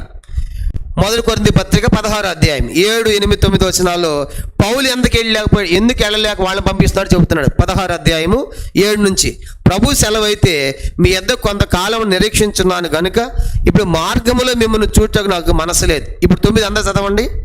కార్యానుకూలమైన మంచి సమయం నాకు ప్రాప్తించి ఉన్నది, మరియు ఎదిరించేవారు అనేకులు ఉన్నారు కనుక పెంతెకోస్తు వరకు ఎఫెసులో నిలిచిండును. అక్కడ ప్రాప్తించిందని కింద ఒకటేసి పుట్టినట్లేముంది? గొప్ప ద్వారము తెరవబడి ఉన్నది. అంటే అర్థం ఏంటి? ఎఫెసులో ఇప్పుడే ఉద్యమం అందుకుంటా ఉంది సేవ. కాబట్టి గొప్ప ఉద్యోగం జరుగుతూ ఉంది, ద్వారం తెరవబడింది. అందుకే నేను ఇక్కడ ఆగిపోతున్నాను. ఎవరిని పంపిస్తున్నాను మీ దగ్గరికి? తిమోతిని పంపిస్తున్నాను, ఎరస్ని పంపిస్తున్నాను. కాబట్టి వాళ్ళతో సహాయం పంపించండి. నేను ఎందుకు రాలేకపోతున్నానంటే ఇక్కడ గొప్ప ఉద్యోగము సేవ జరుగుతుంది కాబట్టి, ఇప్పుడే ద్వారం తెరవబడింది కాబట్టి. చూడండి, అప్పుడప్పుడే పికప్ అవుతున్నప్పుడు ఆ సేవకుని ట్రాన్స్ఫర్ చేస్తే సంఘం అంతా ఏమైపోయింది చెప్పండి, అంతా వాళ్ళంతా డల్ అయిపోయింది. కానీ అప్పుడప్పుడు ఎదుగుతున్నప్పుడు ఉంచాలి కొంతకాలం. అందుకే పౌలు అంటాడు, ఎఫెసు పట్టణము ఇప్పుడిప్పుడే ద్వారం తెరవబడుతుంది. ఎందుకంటే 12 మంది పురుషులు అయిపోయారు, పైన బాప్తిసం పొంది, తర్వాత మాంత్రికులు మారుతున్నారు. నెక్స్ట్ అక్కడ ఉన్నటువంటి ఆ దేవత ప్రతిమలు చేసే వాళ్ళంతా ఇప్పుడు మారబోతున్నారు. కాబట్టి ఇప్పుడిప్పుడే ద్వారం తెరవబడుతుంది. కాబట్టి నేను ఎఫెసులో ఎప్పుడు దాకా నిలిచి ఉండాలి? పెంతెకోస్తు వరకు నిలిచి ఉంటా. కనుక పెంతెకోస్తుకు మాత్రం కంపల్సరీ పెంతెకోస్తు దానికి యెరూషలేముకి వెళ్ళాలని ప్రయత్నం చేస్తాడు. కాబట్టి అందుకే అప్పుడు నేను నిలిచి ఉండాలి. అందుకే నేను ఇక్కడ ఉండిపోతున్నాను. తిమోతిని ఎరస్ని పంపిస్తున్నాను. వాళ్ళు నిర్భయంగా చూసుకొని వాళ్ళు ఇబ్బంది పెట్టవద్దు. వాళ్ళు ప్రభు పని కోసం వచ్చారు కనుక వాళ్ళు మీరు మంచిగా స్వీకరించండి అని చెప్పేసి పత్రిక పౌలు రాస్తున్నాడు. తర్వాత ఇప్పుడు పౌలు ఈ 19వ అధ్యాయం ఉన్నప్పుడు మనం గమనించాలి. 19వ అధ్యాయం కంటే ముందు పౌలు కొరింథీ ప్రాంతానికి ఎప్పుడు వెళ్ళాడు? కొరింథీ ప్రాంతానికి 19వ అధ్యాయం 19వ అధ్యాయంలో ఏ పట్టణంలో ఉన్నాడు? ఎఫెసు పట్టణం. ఎఫెసు పట్టణంలో ఉన్నటువంటి పౌలు ఇప్పుడు పత్రిక రాసి పంపాడు కొరింథీ ప్రాంతానికి. కొరింథీ ప్రాంతానికి అంతకుముందు ఎప్పుడు వెళ్ళాడు? 18వ అధ్యాయం మొదటి వచ్చిన చూడండి. 18వ అధ్యాయము అందరు నామోహం చూస్తారేంటి చెప్పినాక ఇవన్నీ కూడా. పౌలు ఎప్పుడు వెళ్ళాడు? 18వ అధ్యాయం మొదటి వచ్చిన. ఆవిడ తర్వాత పౌలు ఏథెన్స్ నుండి బయలుదేరి కొరింథునకు, అది మొట్టమొదటిసారి అడిగిపెట్టింది పౌలు. ఇప్పుడు మొట్టమొదటిసారి అడిగిపెట్టింది ఎప్పుడు పౌలు కొరింథీలో? 18వ అధ్యాయము మొదటి వచనంలో అడిగిపెట్టాడు. అడిగిపెట్టి ఇప్పుడు 19వ అధ్యాయం వచ్చినప్పుడు దాదాపుగా 19వ అధ్యాయంలో ఎఫెసు పట్టణంలో ఎంతకాలం ఉన్నాడు పౌలు? సుమారుగా 3.5 సంవత్సరాలు, దగ్గర 3 సంవత్సరాలు అంటాడు. కనుక ఈ యొక్క 3.5 సంవత్సరాల్లో ఒకసారి మళ్ళీ కొరింథీకి పోయేస్తాడు పౌలు. ఒకసారి ఏం చేస్తాడు చెప్పండి? ఈ లాంగ్ పీరియడ్లో చిన్న ట్రిప్ వేసి వస్తాడు. అది మనకి ఇక్కడ రాయబడలేదు, కానీ ఎక్కడ రాయబడింది? కొరింథీ పత్రికలో. మళ్ళీ చెప్తాను. ఇప్పుడు 19వ అధ్యాయంలో పౌలు ఎఫెసు పట్టణంలో ఉన్నాడు. కానీ మొదటిసారి పోయింది ఎప్పుడు చెప్పండి? 18వ అధ్యాయం మొదటి వచనం మొదటిసారి పోయాడు. కానీ ఇప్పుడు ఎఫెసులో ఉన్న ఈ 3.5 సంవత్సరాల వ్యవధిలో ఒక ట్రిప్ వేసి వచ్చాడు. మళ్ళీ పోయి కొరింథీకి రెండోసారి పోయి వచ్చాడు. మరి అది మనకి ఎట్లా తెలుస్తుందంటే పత్రికల్లో చూడండి. కొరింథీ పత్రిక 2వ కొరింథీ పత్రిక 12వ అధ్యాయం, 2వ కొరింథీ పత్రిక 12వ అధ్యాయము 14. అందుకే మన పత్రికలు అన్నీ కనెక్ట్ అయి ఉంటాయి కాబట్టి కంపల్సరీ పత్రికలు కూడా మనకు అవగాహన ఉండాలి. 2 కొరింథియన్స్ చాప్టర్ 12 వర్స్ 14. 2వ కొరింథీ పత్రిక 12వ అధ్యాయము 14 వచనం. 2వ కొరింథీ పత్రిక 12:14 చదవండి. ఇదిగో ఈ 3వసారి మీ వద్దకు వచ్చే సిద్ధముగా. ఎన్నోసారి అంటే ఇది? 3వసారి. మొదటిసారి ఎప్పుడు? 18వ అధ్యాయం మొదటి వచనం. మరి ఇప్పుడు ఈ రెండో పత్రిక రాసి ఎన్నోసారి అంటున్నాడు? 3వసారి. మరి రెండోసారి ఎప్పుడు జరిగింది? 13వ అధ్యాయము మొదటి 2 వచనాలు. 13వ అధ్యాయము మొదటి 2 వచనాలు. 2వ కొరింథీ పత్రిక 13వ అధ్యాయం మొదటి 2 వచనం అందరం కలిసి చదవండి. ఈ 3వసారి నేను మీ వద్దకు వచ్చున్నాను, 2-3 సాక్షుల నోట ప్రతి మాటయు స్థిరపరచమని. ఇప్పుడు 2 అందరూ చదవాలి, ప్రాముఖ్యమైన 2 చదవండి. నేను మునుపు చెప్పితిని, నేను ఇప్పుడు మీ వద్ద లేకుండాను, రెండవసారి మీ వద్దనే ఉన్నట్టుగానే మునుపటి నుండి పాపము చేయుచుండిన వారికి మిగిలిన వారికి అందరికి ముందుగా తెలియజేయమనగా, నేను తిరిగి వచ్చిన వాళ్ళు కనికరము చూపును. ఇప్పుడు అంటాడు 2లో, రెండవసారి మీ వద్ద ఉన్నట్టుగానే. రెండోసారి వెళ్ళాంట. చెప్పండి ఎన్నిసార్లు పోయాడంట? నేను రెండోసారి మీ వద్ద. రెండోసారి ఎప్పుడు పోయాడు? ఇప్పుడు ఎప్పుడు పోయి ఉండాలి అంటే ఈ 3.5 సంవత్సరాలు. కాబట్టి గుర్తుపెట్టుకోవాలి. కాబట్టి పౌలు 18వ అధ్యాయంలో మొదటిసారి పోయాడు. 19వ అధ్యాయంలో ఎఫెసు పట్టణంలో ఉండగా ఒక ట్రిప్ వేసి వచ్చాడనమాట. కొరింథీ సంఘం రాస్తున్నారు. కనుక నేను రెండోసారి మీ వద్ద ఉన్నట్టుగా అని అంటున్నా, అంటే రెండోసారి కూడా పోయి వచ్చాను ఒకసారి, అంటే 3వసారి మీ వద్దకు రావాలనుకుంటున్నాను అంటాడు. కనుక గుర్తుపెట్టుకోవాలి. అర్థమైంది అనుకుంటున్నాను. కానీ పౌలు ఇప్పుడు మొత్తానికి మొదటిసారి పోయింది ఎప్పుడు? 18వ అధ్యాయము. రెండోసారి పోయింది ఎప్పుడు? ఈ ఎఫెసులో ఉన్నటువంటి 3.5 సంవత్సరాల కాలంలో ఒకసారి వెళ్ళి వచ్చాడు. ఎక్కడ తెలిసింది మనకు? అది కొరింథీ పత్రికలో చెప్తున్నాడు. రెండోసారి కూడా నేను పోయొచ్చాననే మాట కొరింథీ పత్రికలో చెప్తానని మనం గుర్తుపెట్టుకోవాలి. ఇప్పుడు 23వ వచనం, అపోస్తలుల కార్యములు 19వ అధ్యాయం. అపోస్తల కార్యములు 19వ అధ్యాయము అందరం కలిసి 23 చదువుదాం. ఈరోజు ముగించేయాలి. మనం 19వ అధ్యాయం ఎట్లనే ముగించాల్సింది. ఈరోజు 23వ వచనం అందరం కలిసి 19:23. ఆ కాలమందు క్రీస్తు మార్గం గురించి చాలా అల్లరి క్రీస్తు మతము కాదు, ఎన్నోసార్లు చెప్తున్నాం. అపోస్తల కార్యం అంతా ఏమని రాయబడి చెప్పండి. యేసు నమ్మటం ఏందంట? మార్గమా మతమా? మార్గం. ఈ మార్గం అందు మాట చూస్తాం కనుక క్రీస్తు మార్గం ముందు చాలా అల్లరి కలిగెను. ఎందుకు? 24 వచ్చి ఎలాగనగా దేమేత్రేను ఒక కంసాలి అర్తెమీ దేవికి వెండి గుళ్ళను చేయించటం వలన ఆ పని వానికి మిగుల లాభము కలుగుచుండెను. ఇప్పుడు చెప్పాము అర్తెమీ దేవి ఎక్కడుందని చెప్పుకున్నాము. ఎఫెసు పట్టణంలో ప్రపంచ వింతల్లో, ఆనాటి ప్రపంచ వింతల్లో ఒక వింత. ఇది టూరిస్ట్ ప్లేసు. చాలామంది వచ్చేవాళ్ళు. చాలామంది వచ్చి ఏం చేసేవాళ్ళు అంటే అక్కడ ఆ పూజ కోసం ఆ వెండి గుళ్ళను కొని, కనుక వెండి ఆ బొమ్మలు కొని ఆ గుళ్ళె పెట్టి పూజ చేసి అక్కడే వదిలిపెట్టి వెళ్ళిపోయేవాళ్ళు. మళ్ళీ ఆ వెండి ఎవరు తీసుకునేవాళ్ళు చెప్పండి? ఎవరు తీసుకునేవాళ్ళు? ఆ కంసాల వాళ్ళు తీసుకునేవాళ్ళు. కొన్ని అక్కడే పెట్టి వస్తుంటే వాడికి లాభం కాదు. కనుక ఎంత లాభం? కనుక అంత అది టూరిస్ట్ ప్లేస్ వచ్చిన ప్రతి ఒక్కరు కూడా తీసుకొని, కొన్ని గుళ్ళకి నియమాలు ఉంటాయి. ఆ గుళ్ళోకి వెళ్తే అవి తీసుకొని పోవాలి అన్నప్పుడు అవన్నీ కొనుక్కుని పోతారు భక్తులు. కొనుక్కుని పోయి అవన్నీ అక్కడ పెట్టి పూజ మీద వదిలేసి వస్తారన్నమాట. ఇప్పుడు ఇది కూడా ఇది టెంకాయ ఈ క్యాండిల్ కాదు. ఇది ఏంటంట? వెండి బొమ్మ కొని గుడి లోపలికి వెళ్ళి పూజ చేసి ఆ వదిలిపెట్టి వెళ్ళిపోయేవాళ్ళు. మళ్ళీ కంసాల తీసుకుని మళ్ళీ వేరే వాళ్ళకి అమ్మి చేస్తే వీళ్ళకి ఏమొచ్చేది చెప్పండి? గొప్ప లాభం వచ్చేది. అట్లా లాభపడుతున్నారు కంసాలు. ఏ పట్టణంలో? ఎఫెసు పట్టణంలో. ఇప్పుడు పౌలు వెళ్ళి ఏం చేస్తున్నాడు? 19వ అధ్యాయము 25వ వచనం. వారికి బాగా లాభం కలుగుతుంది. 25. అతడు వారిని అట్టి పని చేయు ఇతరులను గుంపుకొచ్చి, అయిలారా ఈ పని వల్ల మనకు జీవనం బహుబాగా జరుగుతుందని మీకు తెలియను. చెప్పండి. అక్కడ ఉన్నటువంటి వాళ్ళందరూ కూడా గొప్ప జీవనోపాధి ఏంటంటే చెప్పనంట ఆ కంసాలి వృత్తి. ఆ కంసాలి వృత్తి ద్వారా ఆ బొమ్మను చేయటము, వెండి గోళ్ళు చేయటము, వాటిని అమ్మటము, టూరిస్టులు వచ్చి వాటిని కొనుక్కొని గుడి లోపలికి వెళ్ళటం, పూజ చేయటము, వాటిని వదిలిపెట్టి వెళ్ళిపోతే మళ్ళీ వీళ్ళు తీసుకునేవాళ్ళు. కాబట్టి వీళ్ళకి బహులాభం కలుగుతూ ఉంది. జీవనం ఎంత బాగుందంటే సంపాదిస్తున్నారు ఈ కంసాలు. ఎక్కడ? ఎఫెసు పట్టణంలో. అలాంటి ప్రాంతానికి వెళ్ళి పౌలు ఏమని చెప్తున్నాడు? ఇప్పుడు చాలా ప్రాముఖ్యమైనది. 26 వచనం. 26 చదవండి. అయితే చేతులతో చేయబడినవి దేవతలు కావని ఈ పౌలు చెప్పి ఎఫెసులో మాత్రము కాదు, దాదాపు ఆసియా అంతటా బహుజనం ఒప్పించి త్రిప్పి ఉన్న సంగతి మీరు చూచియు విని ఉన్నారు. చూసారా? ఇప్పుడు పౌలు ఏం చెప్తున్నాడు? ఆ ప్రాంతానికి వెళ్ళి చెప్పండి ఏమని చెప్తున్నాడు? చేతులతో చేయబడిన మీరు చేస్తున్నటువంటి బొమ్మలు దేవుళ్ళు కావు అంటే ఎవరు కొంటాడు దాన్ని? అప్పుడు ఏమైంది? కొనకపోతే ఏమైంది? వాళ్ళకి లాభం అంతా ఏమైంది? లాభం పోయిద్ది. చూసారా? ఇప్పుడు వీళ్ళ బాధ ఏంటంటే కంసాల బాధ క్రీస్తు మార్గం విస్తరిస్తున్నందుకు కాదు వాళ్ళ బాధ. ఏం పోయిందని? లాభం పోయిందని. చూడు ఈ దీన్ని ఏమంటే మత రాజకీయం. చెప్పండి ఏంటంట? మత రాజకీయం. ఎవడన్నా లాభం పోయిందంటే పోయి చూసుకోపో అంటారు.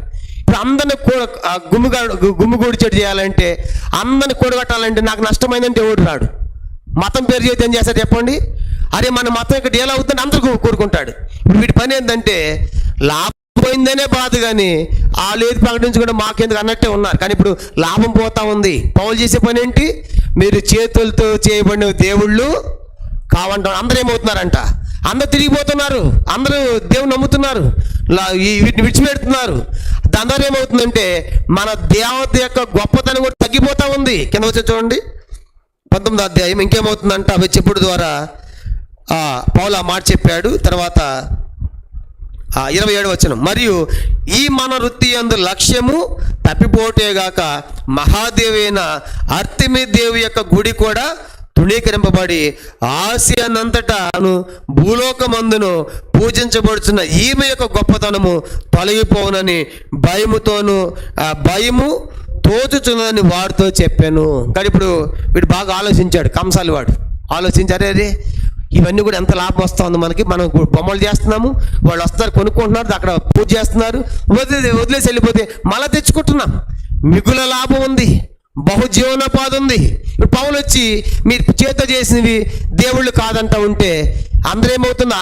అందరేమైపోతారు? ఇక వీటిని కొనేవాళ్ళు ఉండడు, పూజ చేసేవాడు ఉండడు. కాబట్టి నా లాభం పోతుంది, నా జీవనం పోతుంది. కాబట్టి మిగతా ఈ పని చేసే వాళ్ళందరూ గుమ్ముకూర్చేవాడు అంటే ఇప్పుడు దానికి మతం పెట్టాడు. ఏంటంటే ఆ మతము వీడు లాభం పోయిందనే లాభం పోయిందనే బాధ దేనికి పులిపాడు? ఇప్పుడు మతానికి పులిపాడు. అందుకే మన దేశంలో కూడా మత రాజకీయాలు, దేశ రాజకీయాలు ఉంటాయి. దేశభక్తి అని, మతభక్తి అని ఉంటుంది.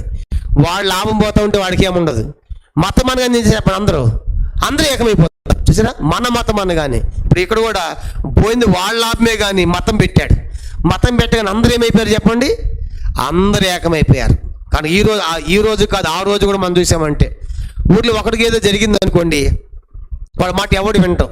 వాళ్ళందరినీ పోగు చేయాలని ఏం చేస్తాడు చెప్పండి? వీళ్ళు మత ప్రచారం చేస్తున్నారు, మన దేవుడు ఇంకో దేవుని తీసుకుని అందరూ ఏకమైపోతారు అనమాట. అంటే మతం పేరు చెప్పి రాజకీయాలు. ఈ రోజు కూడా మనం చూసామంటే మన దేశంలో అవే. చూసారా, ఆ కుంభమేళకి వెళ్తా ఉన్నారు కుప్పలు తెప్పలుగా. కనుక ఎంతమంది చచ్చిపోతున్నారు జనాలు? కారణం ఏంటి? మతం. కాబట్టి చూసారా, కనుక దాన్ని పైకి తీసుకొస్తా ఉండే మతము మనం అధికారం ఉండొచ్చు అనేది ఈనాడు ఉంది, ఆనాడు కూడా ఉంది విషయం గుర్తుపెట్టుకోవాలి. ఆ రీతికి ఇప్పుడు మతాన్ని పులిమాడు, అందరిని ఏకం చేశాడు. వాస్తవానికి వీని బాధ ఏంటి? ఏం పోయిందని? లాభం పోయిందని, మాకు జీవనం పోతుందనేటువంటి ఆ భయముతో మతం తీసుకొచ్చి మతం అని పెట్టాడు. ఆ అర్థమే దేవుడి పేరు చెప్పాడు. గొప్పతనం పోతుందన్నాడు, మన వృత్తి లక్ష్యం తప్పిపోతుందన్నాడు. కాబట్టి మనం ఏదో ఒకటి చేయాలి పౌరులు అని చెప్పేసి అందరినీ గుమ్ముగూర్చాడు. ఏం జరుగుతుంది చూడండి. అపోస్తల కార్యం 19వ అధ్యాయం 28వ వచనం. వారు విని రౌద్రముతో నిండిన వారంటే ఎవరు? ఈయనతో పాటు కంసాలు పనిచేసే వాళ్ళు, మిగతా వాళ్ళందరూ టీంకి తయారు చేశాడు. వారు విని రౌద్రంతో నిండిన వారే అర్తెమీల ఎఫెసీల అర్తెమీదేవి మహాదేవని కేకలు వేసిరి. కనుక చూసారా ఏం చేస్తాను ఇప్పుడు మొత్తం కూడా ఈ రోజుల్లో కూడా ఏం చేస్తాను చెప్పండి? స్వాతికి వెళ్తే చెప్పు, జై చెప్పు, ఆ మాట అని జై చెప్పు అని జై చెప్పాలన్నమాట వాళ్ళకి. అది మనం చెప్పదు వాళ్ళు చెప్తూ ఉంటారు పక్కనే, జై జై అని నడుస్తుంటారు ఆ పేరు చెప్పి. చూసారా, ఇప్పుడు అదే పని చేస్తున్నారు. ఎక్కడ ఇదంతా? ఎఫెసీ పట్టణంలో. ఎందుకు ఈ తిప్పల వాళ్ళకి? మతం. చూసారా, కానీ మన దేవత యొక్క మా లాభం పోయింది, మా జీవనం పోయింది కాబట్టి వీళ్ళు చెప్పకూడదు అని చెప్పేసి ఏం చేస్తున్నారంటే అందరు సమకూర్చి ఆ మతం అని చెప్పి అందరు రౌద్రంతో వచ్చారు. అందరూ ఏమని కేకలేస్తుందంటే ఎఫెసీల అర్తెమీదేవి మహాదేవని కేకలేస్తున్నారు. 29వ వచనం. పట్టణం బహు గలిబిలిగా ఉండెను, మరియు వారు పౌలుతో ప్రయాణమై వచ్చిన మాసిదోనియా వారైన గాయు అరిస్తార్కును పట్టుకొని దొమ్మిగా నాటకశాలలో చొరబడిరి. కానీ ఇప్పుడు ఆ గుంపు మొత్తం కూడా ఏకమైపోయారు. అందరు ఏకమైపోయి దేంట్లో చొరబడ్డారంటే వాళ్ళు నాటకశాల. అది పెద్ద గ్రౌండ్ అన్నమాట. దాదాపు దాంట్లో 25,000 మంది పడతారంట. ఎంతమంది? 25,000 మంది కూర్చోవచ్చు ఆ స్టేడియంలో. ఆ నాటకశాల అంత పెద్దది, దాని దగ్గర జరుగుతుంది అంతా కూడా. ఇప్పుడు ఏం చేశారంటే ఆ నాటకశాలలోకి ఎవరిని తీసుకుని పోతా గాయు అరిస్తార్కుని పట్టుకున్నారు. వీళ్ళిద్దరు పౌలుతో ఉన్నారు. చెప్పేది పౌలుతో చాలా మంది ఉన్నారు. వారిలో ఇప్పుడు గాయు ఉన్నాడు, అరిస్తార్కు ఉన్నారు. కాబట్టి ఈ అరిస్తార్కును గాయని పట్టుకొని దాంట్లో తీసుకొని పోయి దాంట్లో పడ్డారు, దొమ్మిగా పడ్డారు. అది పెద్ద నాటకశాల, థియేటర్. కాబట్టి 25,000 మంది కూర్చోవచ్చు. ఇప్పుడు పౌలుతో వీళ్ళిద్దరే కాదు, చాలా మంది ఉన్నారు. బర్నబా ఉన్నాడు, మార్కు ఉన్నాడు, సిల్వాను ఉన్నాడు, తిమోతి ఉన్నాడు, గాయి, సెకుందు, అరిస్తార్కు, సోపత్రు. ఇలాగ మనకి పత్రికల్లో ఉండే వాళ్ళందరూ ఎవరితో ఉన్నారు చెప్పండి? పౌలుతో ఉన్న వాళ్ళే. కానీ ఇప్పుడు పౌలుతో ఇద్దరుగా కనబడుతున్నారు మనకి. ఎవరంట? గాయి, అరిస్తార్కు అనేటువంటి ఇద్దరు మనకు కనబడుతున్నారు. మనం గమనించినప్పుడు వీళ్ళు పట్టుకుని ఆ నాటకశాలలోకి తీసుకొని పోయారు. ఈ గాయి ఎవరంట?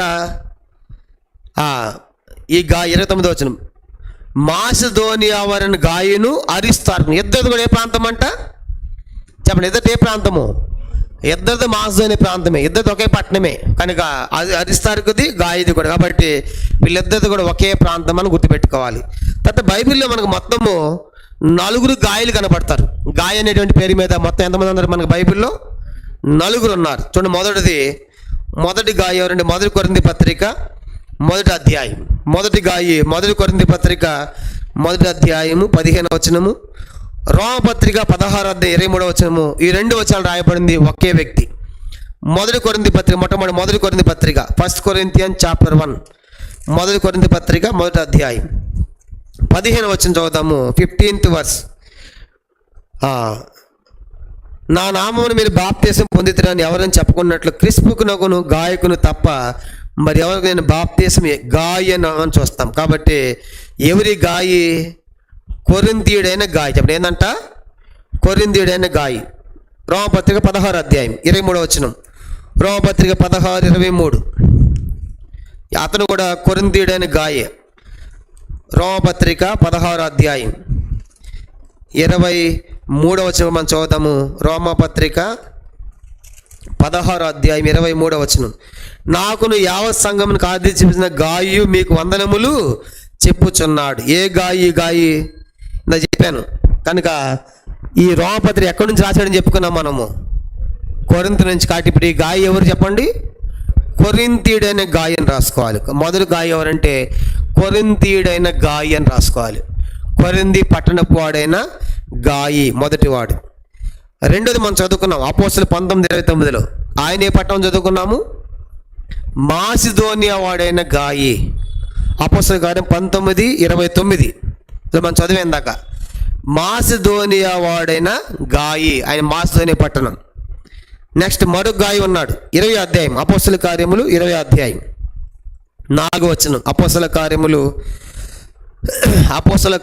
20వ అధ్యాయం 4వ వచనం చూడండి.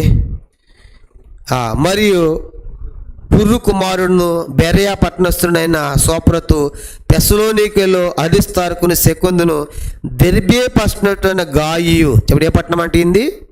దెర్బే. కాబట్టి మూడవ గాయి ఎవరంటే దెర్బే పట్టణస్థుడైన గాయి అని రాసుకోవాలి. కాబట్టి ఇది 3. అంత గాయి అనే పేరు ఒక్కడే కాదు. మనకి ఇప్పుడు ఎట్లా శ్రీకాంత్, విజయ్, సురేష్ అని పెట్టుకుంటున్నాము, ఆ దినాలు గాయి అనే పేరు మీద చాలామంది పేర్లు ఉండేవి. కాబట్టి అట్లా కొరింథీయుడైన గాయి, మాసిదోనియా వాడైన గాయి, తర్వాత దెర్బే పట్టణపు వాడైన గాయి. ఇతను మూడవ వాడు. దెర్బే పట్టణం తెచ్చాడు. ఇతను మూడవ గాయి. 4వ గాయి ఎవరంటే యోహాను రాసిన మొదటి పత్రిక. మొదటి అధ్యాయం 1 John chapter 1.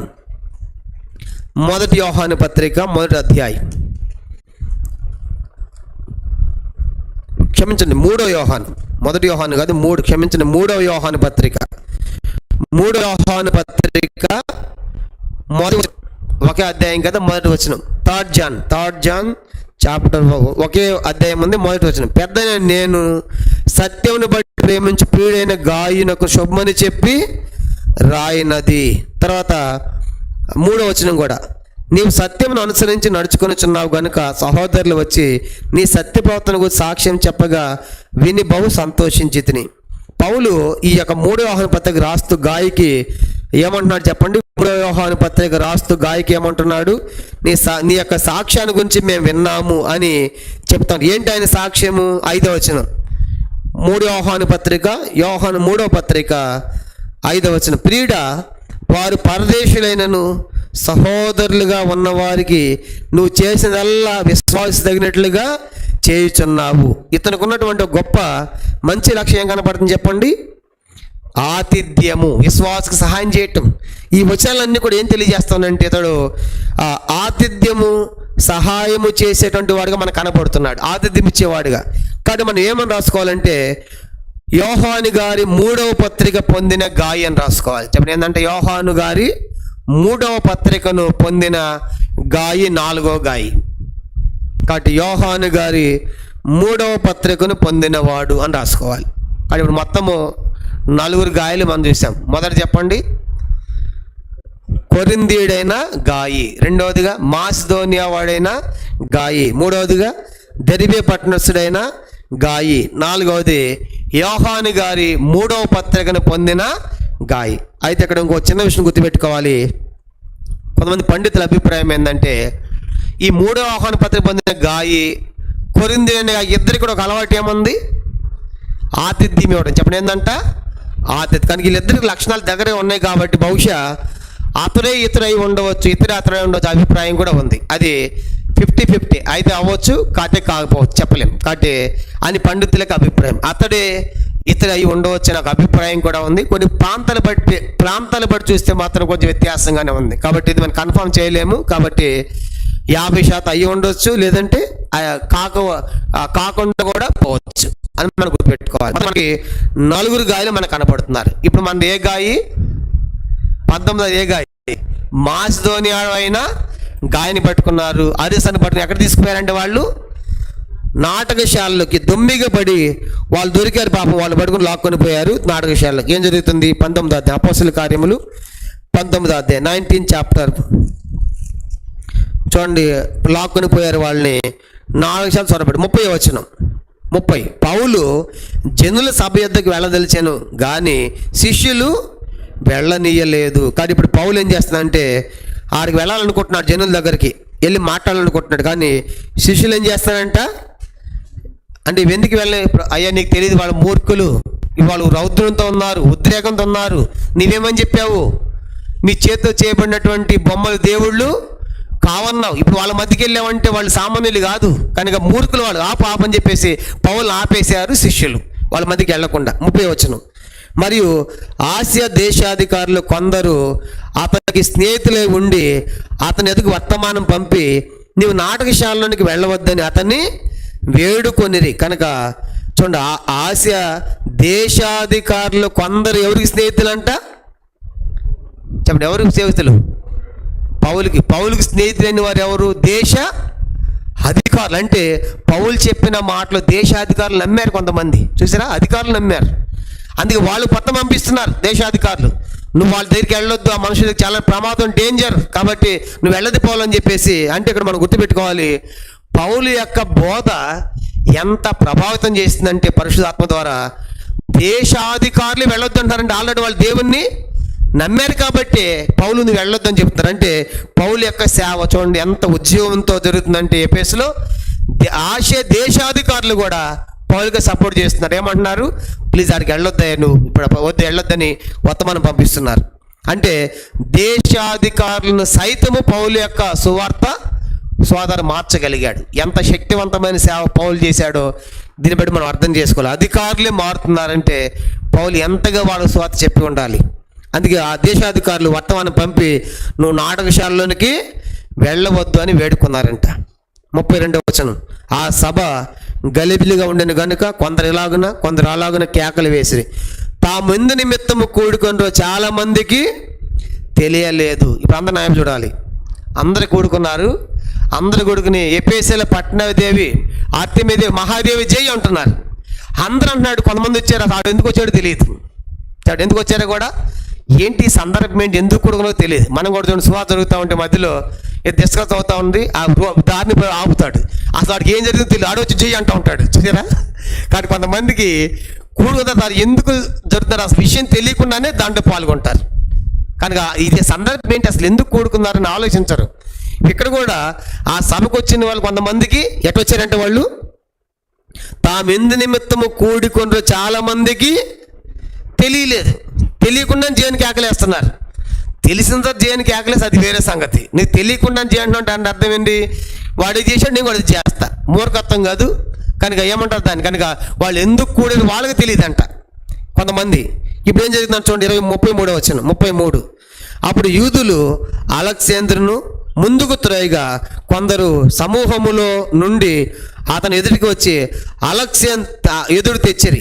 అలెగ్జాంద్రు సైగ చేసి జనులతో సమాధానం చెప్పుకొనవలనని ఉండెను. అయితే అతడు యూదుని వారు తెలుసుకున్నప్పుడు అందరూ ఏక శబ్దముతో 2 గంటల సేపు ఎఫెసీల అర్తెమీదేవి మహాదేవిని కేకలు వేసిరి. చూసారా, వారిలో అలెగ్జాంద్రును ముందు దోశారంట. ఆయన ముందుకు వచ్చి జనులతో సాగి చేస్తాడు, మాట్లాడాలనుకున్నారు. ఆయన రాగానే యూదుని తెలుసుకుని 2 గంటల సేపు ఏమని కేకలేశారంట? ఎఫెసీల అర్తెమీదేవి మహాదేవి ఏక శబ్దముతో. వచ్చిన వాళ్ళంతా ఎన్ని గంటలంట? ఒకసారి ఆలోచించండి. 2 గంటలంటే అట్లా ఇప్పుడు మనం గంటన్నర ఉంటాము, 7-9 గంటలతో ఉన్నాం అనుకోండి. 2 గంటలు కేకలేస్తుంటే ఎట్లా ఉంటుంది? కేకలేస్తూనే ఉన్నారు. వాళ్ళు వచ్చిన వాళ్ళు ఎందుకు వచ్చారో కూడా మందికి తెలీదు. అప్పుడప్పుడు రాజకీయ మీటింగ్లు పెడతా ఉంటారు. ఆ లారీలు బస్సులు అన్నీ పంపిస్తూ ఉంటారు, ట్రాక్టర్లు అందరూ పోతూ ఉంటాడు. ముందు ఒకడు అడుగుతూ ఉంటాడు, కింద ఒకడు ఏలేస్తూ ఉంటాడు, కేకలు ఎత్తా ఉంటాడు. ఎందుకు ఎత్తా తెలియదు. చూసారా, అట్లా ఉంది ఇప్పుడు ఈ సభ కూడా. వాళ్ళంతా ఎందుకు వచ్చారో తెలియదు అసలు. ఇదంతా పెట్టింది ఎవడు చెప్పండి? ఎవరు? కంసాలివాడు దేనికోసం పెట్టాడు? తనకు లాభం పోతుందని, తన జీవనము అదనమాట, అది పోతుందని ఇప్పుడు ఎక్కడ తీసుకెళ్ళాలంటే మతాన్ని పులిమి అందరిని సమకూర్చి అందరిలో ఎవరో తెలియకుండా వాడు వచ్చేస్తున్నాడు. ఎందుకు వచ్చాడో వాడు తెలియదు, ఎందుకు తెలియదు, కేకలేస్తున్నారు, గొల్లి పెడుతున్నారు. ఎన్ని గంటలంట? 2 గంటలు. ఆలోచించండి, 2 గంటలు కేకలేస్తున్నారంటే ఇంకెట్లా ఉంటుంది చెవులు ఆ జనాలంతా కూడా. అర్తిమి మహాదేవ్ జై, అర్తిమి మహాదేవ్ జై అన్న ఆడుతుంటే ఎట్లా ఉండాలి? అట్లా 2 గంటలు ఏకాగ్రీవంగా కేకలు వేశారు. సభంతా గలిబిలి, అంత కేకలు వేస్తే ఇప్పుడు ల్యాండ్ ప్రాబ్లం వస్తుంది. చెప్పండి, ఎక్కువ మంది గుమ్ము కూడా కేకలు వేస్తే ఏమని చెప్పండి, ఇప్పుడు ల్యాండ్ ప్రాబ్లం వస్తుంది. కాబట్టి ఇప్పుడు ఏం చేస్తారు చూడండి, ఏం జరుగుతుంది? 19వ అధ్యాయం. అది రోమ గవర్నమెంట్, వాళ్ళ గవర్నమెంట్ ఇలాంటి అసలు చేయకూడదు, వాళ్ళు అంగీకరించిన వాటిని. చూడండి, కేకలు వేశారు. 35వ వచనం. అంతటా కరణము జనసమూహమును సముదాయించి ఎఫెసీల పట్టణమును అర్తిమి మహాదేవుకిని ద్విపతి యొద్ద నుండి పడిన మూర్తికిని పాలకురాల ఉన్నందున తెలియని వాడెవడు? కానీ ఇప్పుడు కరణం అంటే ఈయన పబ్లిక్ ఆఫీసర్. చెప్పండి, కరణం అంటే ఎవరు చెప్పండి? కరణం అంటే ఒక పబ్లిక్ ఆఫీసర్. ఇప్పుడు ల్యాండ్ ప్రాబ్లం రాకుండా చూసుకోవాలి ఆయన. అందుకే రోమా సామ్రాజ్యంలో తిరుగుబాట్లు ఇలాంటి అల్లర్లు అస్సలు సహించరు. కానీ ఇప్పుడు ఆయన ఒక పబ్లిక్ ఆఫీసర్. ఆయన వచ్చి ఏం చేస్తున్నారంటే, మీరు ఎందుకు ఇట్లా అరుస్తున్నారు? ఈ అర్తిమి మహాదేవని తెలియని వాడు ఎవడు? భూలోకం అని తెలుసు కదా, ప్రపంచంలో ఒకటి కదా, ఆ గురించి తెలియని వాడు ఎవడు? మీరు ఎందుకు ఇలా అరుస్తున్నారు? పైనుంచి పడింది కదా అని చెప్పి మాట్లాడి 36వ వచనం. ఈ సంగతులు నిరాపేక్షమైన గనుక మీరు శాంతము కలిగి ఏది ఆతురపడి చేయకుండుట ఆవశ్యకము. చూసారు, ఇప్పుడు అది ఎంత ఉద్రేకం ఉన్నారంటే, 2 గంటల సేపు అరుస్తున్నారంటే అది ఎంత ప్రాబ్లము చూడండి. ఒకడెళ్ళి ఏమన్నా పలగొడితే ఎరగొడితే అలాంటి సిచ్యువేషన్ ఇప్పుడు అది పెద్ద సభ అది. అందుకే మనం కూడా చూడండి, ఇలాంటి సమస్య వచ్చినప్పుడు చాలామంది గుమ్ము కొడతాడు, ఎవడొకరు ఎదురు పగల కొడతా ఉంటాడు, ఎదురు కొడతా ఉంటాడు, దొరికితే ఎదురు చేస్తూ ఉంటారు అనమాట. అదేమవుతుంది? ఎంత ఆస్తి నష్టము, ఎంత ప్రజలకు నష్టం అది. కానీ ఇప్పుడు అక్కడ పబ్లిక్ ఆఫీసరు కారణమైనటువంటి ఆయన వచ్చి, ఎందుకు మీరు ఇలా కేకలేస్తున్నారు? ఈ అర్తిమదేవి మహాదేవని తెలియని వాడేవాడు? అందరూ తెలుసు కదా, ఎందుకు మీరు అట్లా అరుస్తున్నారు? మీకేమైనా కేసులు ఉంటే, గొడవలు ఉంటే సభలోని కోర్టులు ఉన్నాయి, కోర్టుకు వెళ్ళి తేల్చుకోవాలి, కానీ ఇట్లా అల్లరి చేయకూడదు అని చెప్పి అతను గద్దిస్తున్నాడు. చూడండి 36వ వచనం. 36. ఈ సంగతులు నిరాపేక్షమైన గనుక మీరు శాంతం కలిగి ఏది పడి చేయకండి. ఎందుకంటే 37. మీరు ఈ మనుషులను తీసుకుని వచ్చేద్దరు. ఇప్పుడు ఏ మనుషులు? అక్కడ ఎవరెవరు ఉన్నారు? గాయి, అరిస్తార్కు, పౌలు, వీళ్ళంతా ఉన్నారు. కాబట్టి అలెగ్జాండర్ వీళ్ళంతా ఉన్నారు. కాబట్టి ఇప్పుడు మీరు వాళ్ళని తీసుకుని వచ్చారు. 37. మీరు ఈ మనుషులను తీసుకుని వచ్చేద్దరు. వీరు గుడి దోచిన వారు కారు, మన దేవతను దూషింపలేదు. వాళ్ళు గుళ్ళొంచి బంగారు వెండి పదం ఎత్తుకొని పోలేదు కదా, మన దేవతను దూషించలేదు కదా. 38. దేమేత్రికిని అతనితో కొన్న కంసాలకును ఎవరినైనా వ్యవహారం ఏదైనా ఉన్న ఎడల న్యాయ సభలు జరుగుతున్నవి, అధిపతులు ఉన్నారు కనుక వారు ఒకరితో ఒకరు వ్యాజ్యమాడుకోవచ్చు అని. ఇప్పుడు ఆ దేమేత్రి అనేవాడు ఎవడు చెప్పండి? వాడు పెట్టింది ఇదంతా కూడా కనుక వాడు ఇది జరుగుతుంది. కాబట్టి ఆ దేమేత్రికి అతనితో ఉన్నటువంటి వాళ్ళు కూడా, ఈ కంసాలు కూడా ఏదన్నా కనుక కేసు ఉంటే, వ్యాజ్యం ఉంటే ఏమన్నా చెప్పండి, అధిపతులు ఉన్నారు, న్యాయసభలు కనుక న్యాయసభలు, కోర్టులు ఉన్నాయి కనుక కోర్టులు ఉన్నాయి, కోర్టులో తేల్చుకోవాలి. కానీ అదేమైతే అనేవాడు కంసాలు పౌలతో ఇట్లా రోడ్డు మీద చేయకూడదు, అలా చేయకూడదు. కాబట్టి మీరు ఏమైనా చేస్తే న్యాయసభలు ఉన్నాయి, కోర్టులు ఉన్నాయి, జడ్జీలు ఉన్నారు, కాబట్టి అధిపతులు ఉన్నారు, కాబట్టి అక్కడ మీరు వ్యాజ్యం ఆడిన కానీ ఇక్కడే చేయకూడదని అడ్డగిస్తున్నాడు అని అంటున్నాడు. వీళ్ళు ఏం నేరం చేయలేదుగా, మన గుండెని దొయ్యలేదుగా, ఎత్తుకుని పోలేదుగా, దాంట్లో ఏం దొంగతనం చేయలేదుగా, మన దేవతను దూషించలేదు కదా. కాబట్టి వాళ్ళు ఏం తప్పు ఉందని మీరు కేకలిస్తున్నారు అని చెప్పేసి మాట్లాడి, మీకు ఏమైనా కేసులు ఉంటే మీరు న్యాయ సభలు ఉన్నాయి, కోర్టులకు పండి, అధిపతులు ఉన్నారు, అక్కడ మీరు తేల్చుకోండి. కానీ ఆ దేమిత్ర అనేవాడు ఈ పౌల్ టీంకి అక్కడ తేల్చుకోవాలి, కానీ ఇక్కడ మీరు అల్లరి చేయొద్దని చెప్తున్నాడు. నెక్స్ట్ 39వ వచనం. అయితే మీరు ఇతర సంగతులను గురించి ఏమైనా విచారణ చేయవాలని ఉంటే అది క్రమమైన సభలో పరిష్కారమగును. అదే కనుక అదే కోర్టు, కాబట్టి మీరు అక్కడ తేల్చుకోవాలి కానీ ఇక్కడే కాదు అని చెప్పాడు. 40వ వచనం. మనము ఈ గలిబిలిని గూర్చి చెప్పదగిన కారణమేమీ లేనందున నేడు జరిగిన అల్లరిని గూర్చి మనల్ని విచారణలోనికి తెత్తురేమని భయమవుచున్నది. ఇట్లు గుంపు కూడినందుకు తగిన కారణము చెప్పజాలమని వాడితో నేను అతడిలాగా చెప్పి సభ ముగించాను. ఎందుకురా మరి కూడుకుంది? ఏం కథ అంటే ఏమని చెప్తారు ఇప్పుడు దానికి చెప్పండి, ఎందుకు మీరు సమావేశం కేకలేశారు? ఏమన్నా కారణం ఉందా? కారణం లేదు.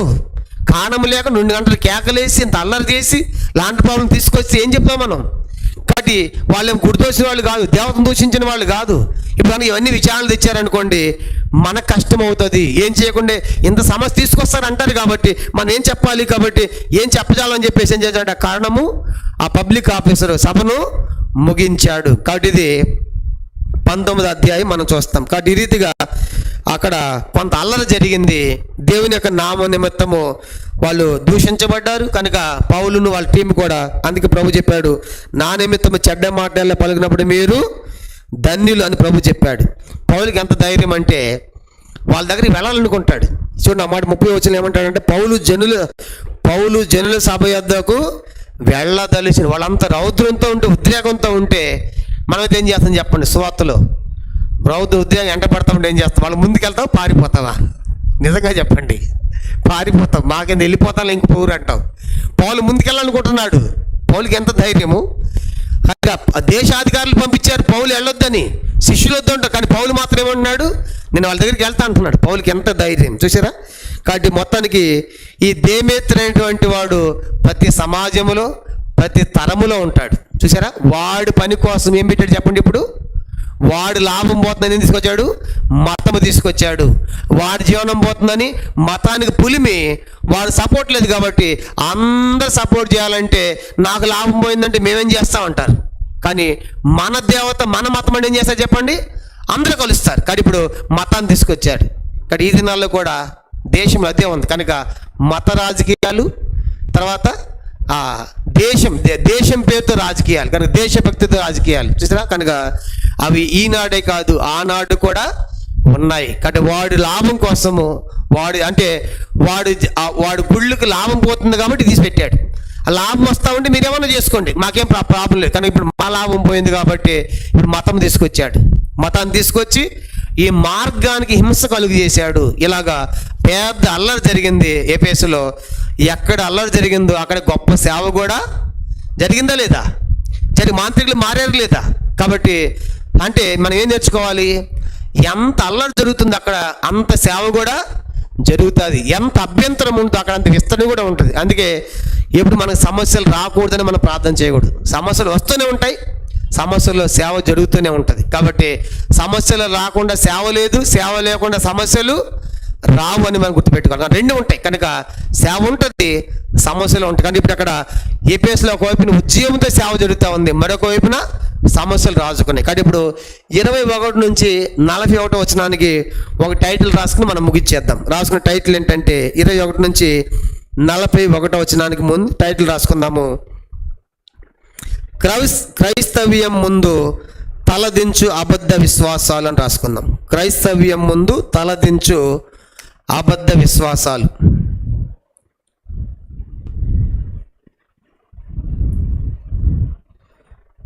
క్రైస్తవ్యం ముందు తలదించు అబద్ధ విశ్వాసాలు.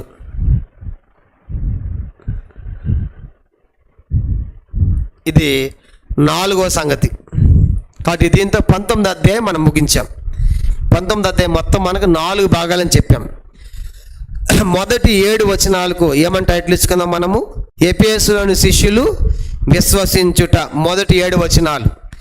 8 నుంచి 10 వచనాలకి ప్రబలుచున్న క్రైస్తవ్యము అని 2వ టైటిల్ ఇచ్చుకున్నాం. 3వది 11 నుంచి 20 వచనాలకు నిజమైన అబద్ధాలు మరియు మంత్ర చమత్కారాలు అని రాసుకున్నాం 3వది. 4వది 21 నుంచి 40 వచనం వరకు క్రైస్తవ్యం ముందు తలదించు అబద్ధ విశ్వాసాలు. కానీ క్రైస్తవ్యం ముందు ఆ యొక్క దేవతలు కానీ ఆ మాంత్రులు అందరూ కూడా తలదించుకోవాల్సి వచ్చింది. కనుక అవన్నీ ఓడిపోయినాయి, గెలవలేకపోయినాయి. చివరికి ఆ కారణం కూడా పౌలుగా సపోర్ట్ చేశాడు. చూసారా? క్రైస్తవ్యం ముందు తలదించు అబద్ధ అవన్నీ అబద్ధ విశ్వాసాలన్నీ తేలిపోయినాయి.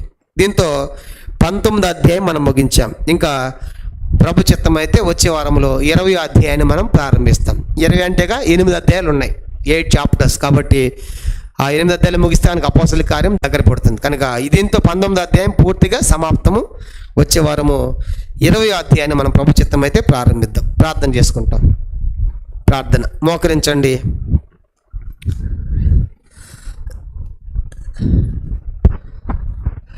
పరలోకమందున మా తండ్రి, పరిశుద్ధ దేవ, మీకు స్తోత్రాలు. ఈ రాత్రికాల సమయంలో మీరు ఇచ్చిన పరిశుద్ధ లేఖనాలకై స్తోత్రములు. దయలు మా తండ్రి, మరి అపోసైన పౌలు దయలు మా తండ్రి, మరి యెరూషలేముకి ఒట్టిగా వెళ్లకుండా మాస్దోనియా ప్రాంతాలు, అకయనగా కొరింథు, గ్రీస్ ప్రాంతాలు సంచరించి అక్కడ కొంత ఫండ్ రైజ్ చేసి తండ్రి యెరూషలేము వెళ్ళాలని కోరినట్లుగా మేము ధ్యానించాం. యెరూషలేము బేదలను జ్ఞాపకం చేసుకోమని అన్నట్టు అపోస్తులు కూడా ప్రభా 15 అధ్యాయంలో పోయినప్పుడు వాళ్ళు అడిగారు. ఆ సంగతి గలతీ పత్రికలో చెప్పాడు. అందుకే వాళ్ళు సహాయం చేయాలని బేదలు ఉన్నటువంటి యెరూషలేములో ఉన్నటువంటి బేదలకు సహాయ నిధిని తన యొద్ద శిష్యులను పంపించి వసూలు చేపిస్తున్నాడు. అంత మాత్రమే కాదు తండ్రి, ఆ యొక్క అర్తమీ దేవం అనేది ప్రభా ఒక దేవత ఒకటే కానీ గ్రీకులు వేరుగా, రోమీలు వేరుగా, తండ్రి ఎఫెసీయులు వేరుగా, రకరకాలుగా వాళ్ళ యొక్క మత విశ్వాసాల వ్యత్యాసాలు మేము చూడగలిగాం. అంత మాత్రమే కాదు తండ్రి, మరి ఆ పట్టణము విగ్రహాలకు అది ఒక పరిశ్రమ కేంద్రంగా మేము గద్దెలో చెప్పుకున్నాం. అంత గొప్ప పరిశ్రమ అక్కడ జరిగేది. అందుకే వాళ్ళు కూడా ఇక వెండి గుళ్ళను చేసి అమ్మేవాళ్ళు, తండ్రి వాటిని పూజించి అక్కడే పెట్టి వెళ్ళిపోయేవాళ్ళు. కాబట్టి గొప్ప లాభం ఉండేది ఆ కంసాలకి.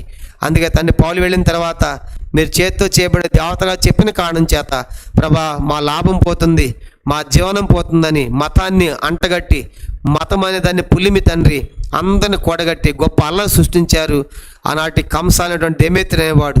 తద్వారా తండ్రి మరి పబ్లిక్ ఆఫీసర్ వచ్చి దాన్ని అంత కంట్రోల్ చేయగలిగాడు. అంత మాత్రమే కాదు, దేశాధికారులు కూడా పౌలుకి సపోర్ట్గా వర్తమానం పంపించారు, మీరు వెళ్ళొద్దు, బయటికి రావద్దని. నిజంగా తండ్రి ఎంత అద్భుతమైన సంగతులు ఇది మేము చూడగలిగాం. తండ్రి ఎంత ఎదిరింపు, ఎంత అభ్యంతరాలు, ఎంత బెదిరింపులు ఉంటాయో అంత విస్తారమైన సేవ కూడా ఉంది. కాబట్టి మా సేవ జీవితంలో కూడా ఎన్నో ఆటంకాలు, ఎన్నో ఇరుకులు, ఎన్నో ఇబ్బందులు, ఎన్నో కష్ట నష్టాలు తండ్రి ఆ దేమిత్రి అనేటువంటి వాడు ప్రతి తరములో కూడా ఉంటాడు. ఈనాడు కూడా మేము మా మధ్య అనేక సంగతులు మేము ఇలాంటివి చూస్తూ ఉన్నాం. మత రాజకీయాలు తండ్రి, దేశభక్తి మీద రాజకీయాలు ఎన్నెన్నో మేము చూస్తూ ఉన్నాం. అవన్నీ కొత్త ఏమి కాదు, ఆనాడు పౌలుకే జరిగినాయి, ఈనాడు ఉన్నాయి, భవిష్యత్తులో ఉంటాయి. అయినప్పటికీ కూడా సేవ విస్తరిస్తూనే ఉంది. అందుకే మీకు స్తోత్రాలు. ఇవన్నీ మేము ధ్యానించినప్పుడు మేము కూడా ఇలాంటి పరిస్థితుల్లో ఎలా కొనసాగాలో కూడా అనేకమైన సత్యాలు మీరు మాకు నేర్పిస్తున్నందుకే నీకు వందనములు. వచ్చిన ప్రతి ఒక్కరిని మీరు దీవించండి, ఆశీర్వదించండి, మీ దీవెనలతో నింపి నడిపించమని, భవిష్యత్ సేవకై సిద్ధపరచమని వందనాలు చెల్లిస్తూ మీకు అప్పగించుకుంటూ యేసుక్రీస్తు వారి పరిశుద్ధమైన నామములో ప్రార్థించి స్తుతించి అతి వినముగా వేడుకొనుచున్నాము తండ్రి. ఆమెన్. మన తండ్రి అయిన దేవుని ప్రేమయు, కుమారుడైన యేసుక్రీస్తు వారి కృపయు, పరిశుద్ధాత్మిక అన్యోన్య సహవాసము చేర్చిన మనకును తను ప్రేమించు వారికి సకల పరిశుద్ధులకును ఇప్పుడు ఎల్లప్పుడూ సదాకాలము తోడై ఉండును గాక. ఆమెన్. అందరికీ ప్రైజ్ లార్డ్.